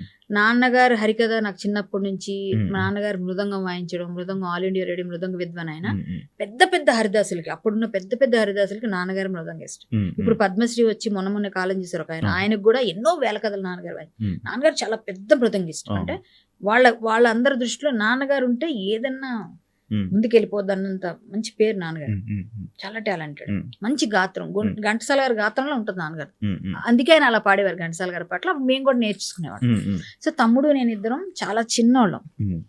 తమ్ముడికి అంతే 1 year మీరు చెప్పిన 80కి. మ్మ్. సో నాకు వాడికి 1 year డిఫరెన్స్. సో నేను ఏమంటానంటే ఇప్పుడు ఈ విధంగా మేము చిన్నప్పుడు నేను 95 80 అంటే 80 అంటే ఆ 80s మొత్తం 80s నేను అసలు ఇంకా చిన్న నేనెంతండి చాలా చిన్న లేదు, 1989కి 10 years కూడా లేదు, ఆ 10 టైం years ఉంటాయి అలా అనుకుందాం. అదే. సో నేను ఇప్పుడు ఆ టైంలో హరికథ నేర్చుకోవడం మొదలు పెట్టాం కదా, విన్నాను. సో Okay, అనుకుందాం నేను ఆ 80s కి చిన్న పిల్లని. మ్మ్. మ్మ్. సో నేను 94, 95 ఆ టైంలో నా 10th క్లాసు, ఆ టైంలో నేను అలా ఉన్నాను. మ్మ్. నేను అలా ఉన్నాను కాబట్టి నేను అప్పటికి మ్మ్. కరాటే నేర్చుకున్నాను, హరికథ నేర్చుకున్నాను. మ్మ్. చదివించడం కష్టం. మా అవును. ఇంట్లో మేము కష్టాలు పడి వచ్చాం. మా నాన్నగారు మ్మ్. చాలా కష్టపడి మమ్మల్ని పెంచారు. మ్మ్. మాకు ఫుడ్ తినడానికి కష్టపడాల్సిన రోజులే అవన్నీ. ఓపెన్ గా చెప్పాలంటే మేము 2 పిల్లల్ని పెంచాలి, వాళ్ళు మ్మ్. బాగా చదువుకోవాలి. మ్మ్. కాబట్టి నాన్నగారు రాత్రి పగలు హరికథలు చెప్పేవారు, వెళ్ళి మృదంగం వాయించేవారు. మ్మ్. పల్లెటూరుకు వెళ్ళి మా నాన్నగారు కోతలు నూర్పులు అయినప్పుడు వెళ్ళి రామనామస్మరణ చేసి హరికథ చెప్పి, మా తమ్ముడు చిన్న డోలకు పట్టుకొని వెనక సపోర్ట్కి వెళ్ళేవాడు. మ్మ్. మ్మ్. వీళ్ళిద్దరు సైకిల్ మీద వెళ్ళి 20 కిలోమీటర్లు 10 కిలోమీటర్ రేడియస్లో ఉన్న అన్ని ఊర్లకి వెళ్ళి ఆ రామాలయం దగ్గర రామాని రామనామ కీర్తన చేసి రాముడి గురించి పాడి మ్మ్. రామ సంకీర్తన చేస్తే నచ్చిన వాళ్ళు వచ్చి హరికథ చెప్పారు కదా అని విన్నవాళ్ళు, ఎవరికో మనసు కరిగి ఆ పాట బాగుంది అంటే నాన్నగారు ఓంకార నాదాలు లేకపోతే శంకర నాద శరీర పాడితే మైక్లో అలా జనాలందరూ వచ్చి కూర్చుండిపోయారట. మ్మ్. ఆ పాట విని వచ్చేసేవారు. మ్మ్. అంత మంచి గాత్రం నాన్నది. సో వచ్చి మా పిల్లలు ఫీజులు కట్టుకోవాలి కదా అని ఆయన కష్టపడితే మ్మ్. ఈ రోజు కరాటే కళ్యాణ్ ఉంది. మ్మ్. మ్మ్. ఆ రోజు నాన్నగారు వెళ్ళి మ్మ్. అక్కడ వెళ్ళి కష్టపడి రూపాయి, 2 రూపాయలు, 5 రూపాయలు మ్మ్. ఇన్ని వస్తే ఆ చిల్లర మ్మ్. చిల్లరలే అంత ఆ. రూపాయి నోట్ల కన్నా కూడా చిల్లర ఎక్కువ ఉండేది. రూపాయి, 2 రూపాయలు, ₹1.50, రూపాయి, పావలా, ఇవన్నీ ఆ టైంలో అప్పుడే ఎక్కువ. అప్పుడే అవే ఎక్కువ. కానీ అవన్నీ నేను ఉదయాన్నే మాకు నైట్ ప్రోగ్రామ్కి వెళ్ళి వచ్చేసరికి 12, 11 నేను పడుకుండిపోయేదాన్ని, నాకు తెలియదు. సో తమ్ముడు నాన్నగారు నిద్ర ఉండేది కదా, వాడు పాపం చిన్నప్పుడు వచ్చేవాడు, నాన్నగారితో పాటు వచ్చాడు. ఇలా సైకిల్ మీద కూర్చుని నిద్రపోతుంటే ఇలా ముందును కూర్చోబెట్టి తక్కువ వచ్చేవాడు. 11 అంతే. అప్పుడు 11 అంటే నిద్రపోవడం అంటే ఎక్కువ. 9కి 7కి మొదలు పెట్టినా 7కి మొదలు పెట్టినా కవిట్లో మా తాతగారు శ్రీకాకుళం 7:30కి అక్కడ పడుకునేవాళ్ళు. మా ఇంట్లో కూడా అంతే 9 ఇప్పుడు కూడా ఉంది. అప్పుడు మేము 7-8 గంటలకు పడుకునేవాళ్ళం చిన్నపిల్లలం కాబట్టి, ఎవరైనా అంతే అప్పుడు ఆ ఊరిలో. సో నాన్నగారు 10, 10:30, 11కి వచ్చేవారు. నేను పడుకునేది నిద్రలోనే. ఉదయం లేచాక నేను తమ్ముడు ఇద్దరు లెక్క పెట్టడం అవన్నీ. 20 వచ్చింది, 30 రూపాయలు వచ్చింది, 50 రూపాయలు, ఇవన్నీ మా అమ్మ జాగ్రత్త చేసి చిట్టీలు కట్టి లేకపోతే అవి చేసి ఇవి చేసి మా ఫీజులు కట్టి, ఏదో పుస్తకాలకి వాటికి ఫీజులు పెద్ద ఉండవు, గవర్నమెంట్ స్కూల్లోనే చదివాం కాబట్టి. కానీ పుస్తకాలు బట్టలు ఉంటాయి కదా కామన్గా, మా పిల్లలు బాగా పెరగాలి అని అట్లా మమ్మల్ని అందరినీ కష్టపడి నాన్నగారు చదివిస్తే మా తమ్ముడిని నన్ను ఈ రోజు తమ్ముడు కానీ నేను కానీ ఒక స్థాయిలో ఉన్నాం. మేము ఏ చెడు అలవాట్లకి మేము వెళ్ళలేదు. ఎందుకు అంటే కష్టాలు చూసాం. మనకి ఇప్పుడు ఇండస్ట్రీలో వచ్చి 25 సంవత్సరాలు పబ్బు తెలియదు. ఏదైనా రిలీజ్ ఫంక్షన్స్ కి వాటికి వెళ్ళడం తప్ప పర్సనల్ గా నేను ఎప్పుడు నేను ఎప్పుడు వెళ్ళి చూసుంటాను, ఎక్కడ కనిపించాను. నేను ఎప్పుడైనా ఏ పార్టీలో కనిపిస్తానా? కనిపించండి. ఎందుకంటే నేను అది కాదు. నేను ఎంతసేపు ఆర్థడాక్స్ ఫ్యామిలీ నుంచి వచ్చామా, మా నాన్నగారు మా అమ్మగారు సంగీతం విద్య ఎలాగా హరికథ అవన్నీ పట్టేసాయి.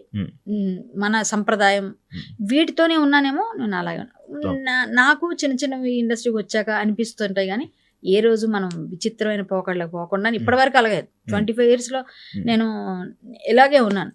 నన్ను తిట్టేవాడు క్యారెక్టర్స్ చూసి క్యారెక్టర్ నాది అనుకుంటే ఎట్లా? యాక్చువల్లీ అదే క్వశ్చన్ నాది ఇప్పుడు.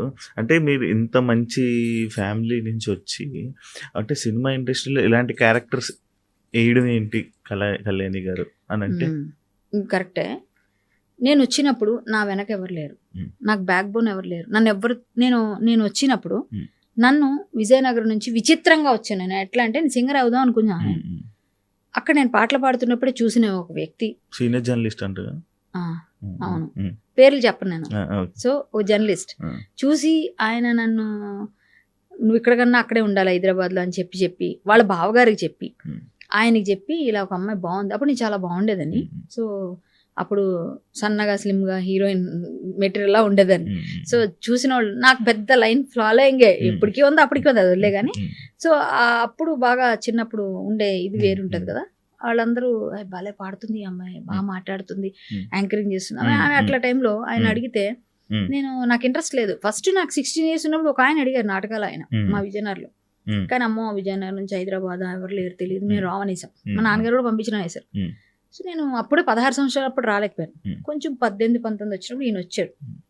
ఈయన వచ్చి అడిగారు నన్ను, నాకు 20 ఉంటాయి, 18, 19, 20 వచ్చింది అప్పటికి. సో అడిగారు. అప్పుడు కూడా కొంచెం అటు ఇటు అయింది.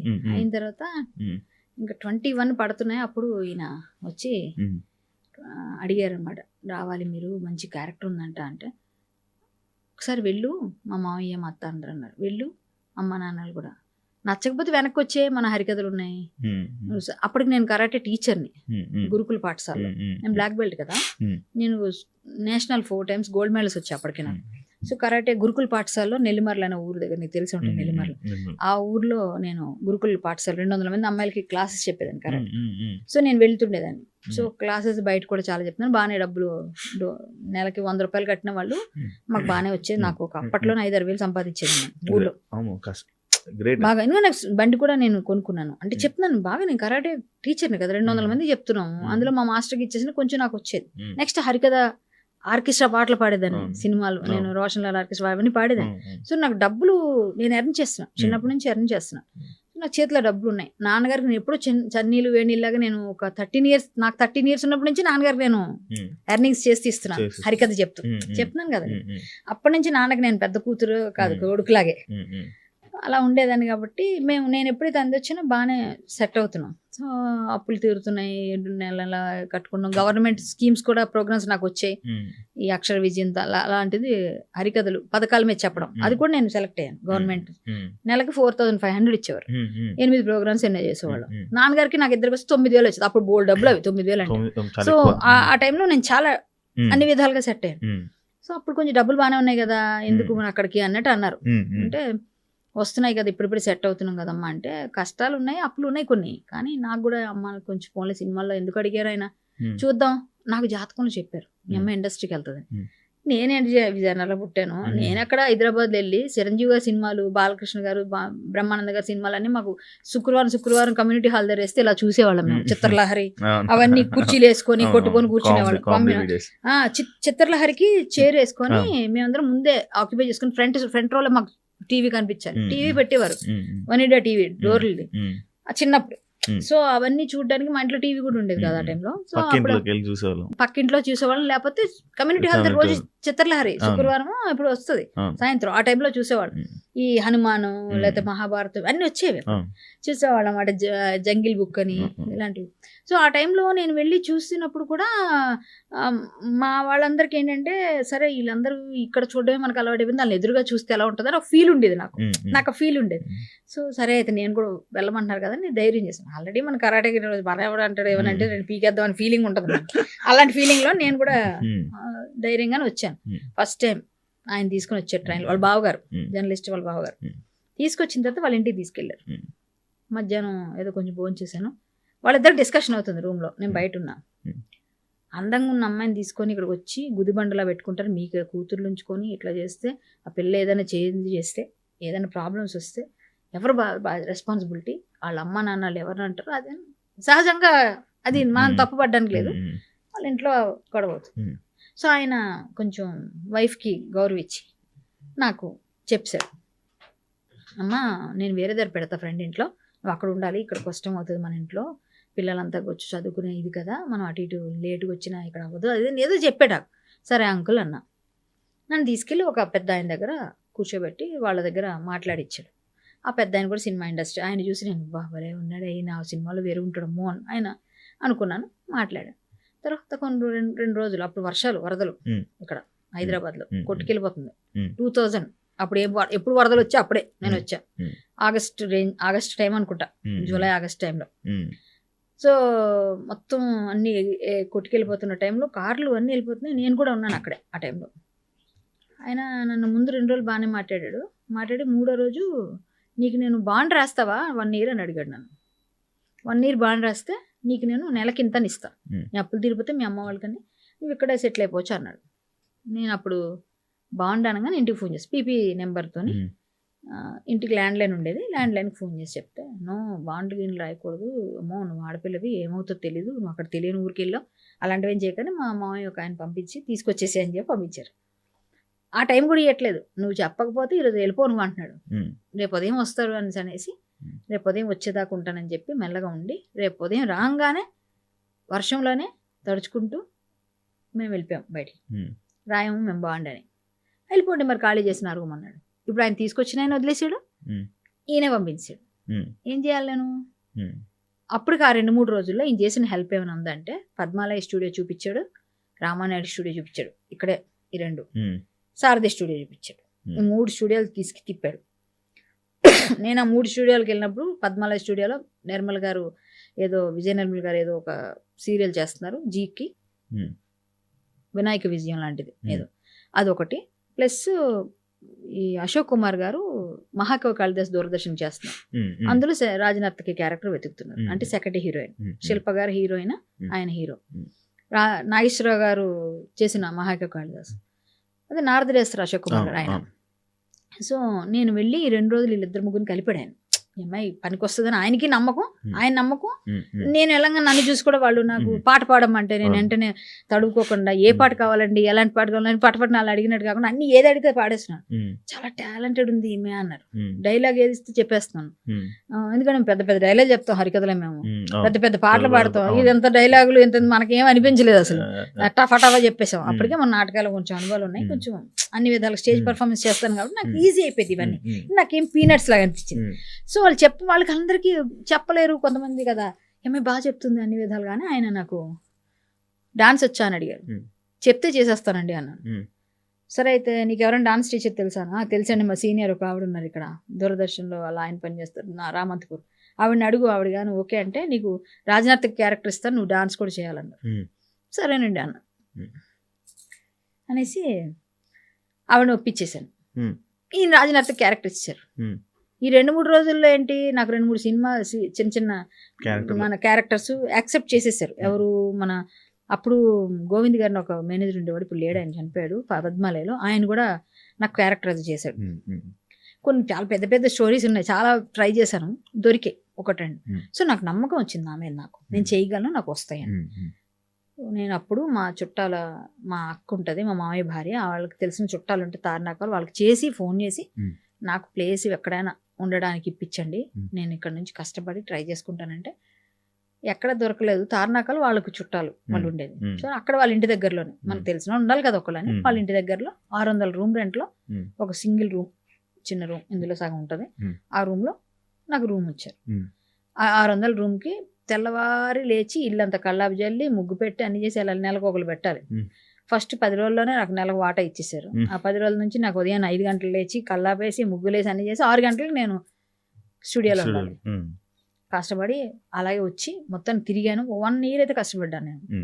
ఆ 1 year తర్వాత నాకు కష్టపడాల్సిన అవసరం రాలే. సో నన్ను అలా తీసుకొచ్చి వదిలేసిన వాళ్ళ దగ్గర ఎదిరించి నేను ఒక్కదాన్ని, ఇప్పుడు నా మొహం చూపించే నన్నుతో మాట్లాడతారు వాళ్ళు కనిపిస్తే, కానీ వాళ్ళు ఏం చేశారని నాకు తీసుకొచ్చి వదిలేశారు. ఒక విధంగా చెప్పాలంటే వేరే ధైర్యం లేని అమ్మాయి అయితే వేరే విధంగా అవుతుంది. నేను అప్పుడు కూడా నా మనసు ఒప్పుకోలేదు కాబట్టి నేను రాయలేదు బాండు. నేను అట్లా తప్పులు చేసి బతకాలని నాకు లేదు. వాళ్ళు ఏం చెప్తారో కూడా నాకు తెలియదు, ఏమైనా చెప్పొచ్చు, నేను వెళ్ళలేదు. మీకు వచ్చే ఇండస్ట్రీలోని కమిట్మెంట్ ఇష్యూస్ ఎవరికైనా అడుగుతారండి. మనకి ఇష్టం ఉండాలి, మనం వెళ్ళాలి. మనకు వద్దు అనుకుంటే ఎవరు అడుగుతాడు? మనకు నచ్చితేనే కదా ఎవరైనా మనల్ని. ఇప్పుడు మీ అనుమతి లేకుండా ఎవరు ఏం చేయలేరు, మీ అనుమతి ఉండాలి ఏది చేయాలన్నా. వాళ్ళ ట్రయల్స్ వాళ్ళు చేస్తారు, నేను ఎప్పుడు తప్పించుకుంటాను. నేను చెప్తాను అసలు మీరు మూలన ముసలాడు కూడా చూస్తాడు, అది కామన్. మూలన ముసలాడు కూడా చూస్తాడు. దాన్ని మనం హ్యాండిల్ చేసుకున్న మన తాలూకు దీన్ని బట్టి ఉంటుంది. ఎస్ నేను చేస్తాను హ్యాండిల్, ఎట్లా నాకు ఇష్టం లేదు అన్నది నేను కమ్యూనికేట్ చేస్తాను. లేకపోతే నేను ఏ విధంగా చెప్పాలి ఆ విధంగా చెప్తాను. అప్పుడు కూడా అంతే, నేను వినలేదు ఆయన చెప్పినప్పుడు నేను ఓకే అని ఉంటే ఏం చేయించేవాడు నాతో నాకు అది తెలియదు. మరి నేను కమిట్మెంట్ ఇవ్వలేదు, నేను రాయలేదు బాండ్, నేను బయటకు వచ్చేసాను. నేను ధైర్యంగా బయటకు వచ్చి మా చుట్టాల ఇంటి దగ్గర డబ్బులు కట్టుకొని 600 రూపాయలు రూమ్ రెంట్, నా ఫస్ట్ రూమ్ రెంట్లో నేను ఉన్నాను, బతికాను. ఇవన్నీ ప్రూఫ్స్. ఇప్పుడు వెళ్తే లాలాపేట శాంతినగర్ లో ఉంది నా రూమ్ అక్కడ, ఇప్పుడు కూడా లాలాపేట దగ్గర. నేను ఇప్పుడు చెప్తున్నాను అడ్రస్, అక్కడ వెళ్ళి అడగొచ్చు మీరు. నేను ఉన్నాను, 20 రూపాయలు నూడిల్స్ తిన్నాను, బతికాను.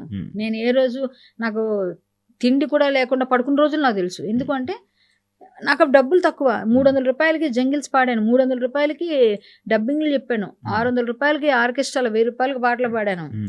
నేను కష్టపడ్డాను ఆ రోజుల్లో, నేను కష్టపడే వచ్చాను. తక్కువేనా ఎక్కువేనా 2000లో అది నాకు ఎక్కువే, బట్ నేను కష్టపడి బతికాను. నేను ఎవరి దగ్గర ఎవరి ప్రాపకండ ఎవరి దీన్ని తీసుకొని నేను బతకలు ప్రాపకం తీసుకొని బతకలే. సో అలాంటప్పుడు నేను ధైర్యంగా అప్పుడు ఉన్నాను, ఇప్పుడు ఉన్నాను, అలాగే ఉన్నాను. కాబట్టి ఇండస్ట్రీలో ఎవరైనా నేను ముందుకెళ్ళి గట్టి మాట్లాడతాను. ఎందుకంటే నేను ఎప్పుడు ఎవరు మోచేతి నీళ్ళు తాగలేదు, అంతే. అందుకని అంత గట్టిగా మాట్లాడతా. నన్ను ఎవరు అలాంటి కష్టాలు పడే వచ్చా, కష్టపడే బతికా. ఎప్పుడు ఎవరికి కమిట్మెంట్లు ఇవన్నీ నేను ఇచ్చి బతకాల్సిన అవసరం నాకు రాలేదు. నన్ను ఎవరు అడగలేదు. ఎందుకో చెప్పనా, కరాటే ఫస్ట్ పేరు ముందు అదొకటి నూరుకొచ్చు గట్టిది. అబ్బకి ఎవరు మాట్లాడలేదు. ఒకళ్ళు మాట్లాడినా కూడా నేను తప్పించుకుని వెళ్ళా. మనకి ఇష్టం లేకుండా ఎవరు మనం చేయలేదు, ఇదైతే క్లియర్. మనం ఎదగాలి అనుకుంటే మనం వెళ్ళి మీద పడితే ఎవడన్నా మనల్ని ఎవడు యూజ్ చేసుకోకుండా వదులుతాడు. బట్ అలా ఉండాల్సిందే. అది ఎక్కడికక్కడ మనకి అవసరం లేని విషయాలు మనం దూరపోతే మనకి ఏ ప్రాబ్లం రాదు. ఆడెవడో సొంగగారుస్తున్నాడు కదా అని మనం కూడా వెళ్ళి మనకు అవకాశం ఉంది కదా అనుకుంటే ఈ రోజు ఇస్తాడు, తర్వాత ఇంకొకటి పిలుస్తాడు తర్వాత.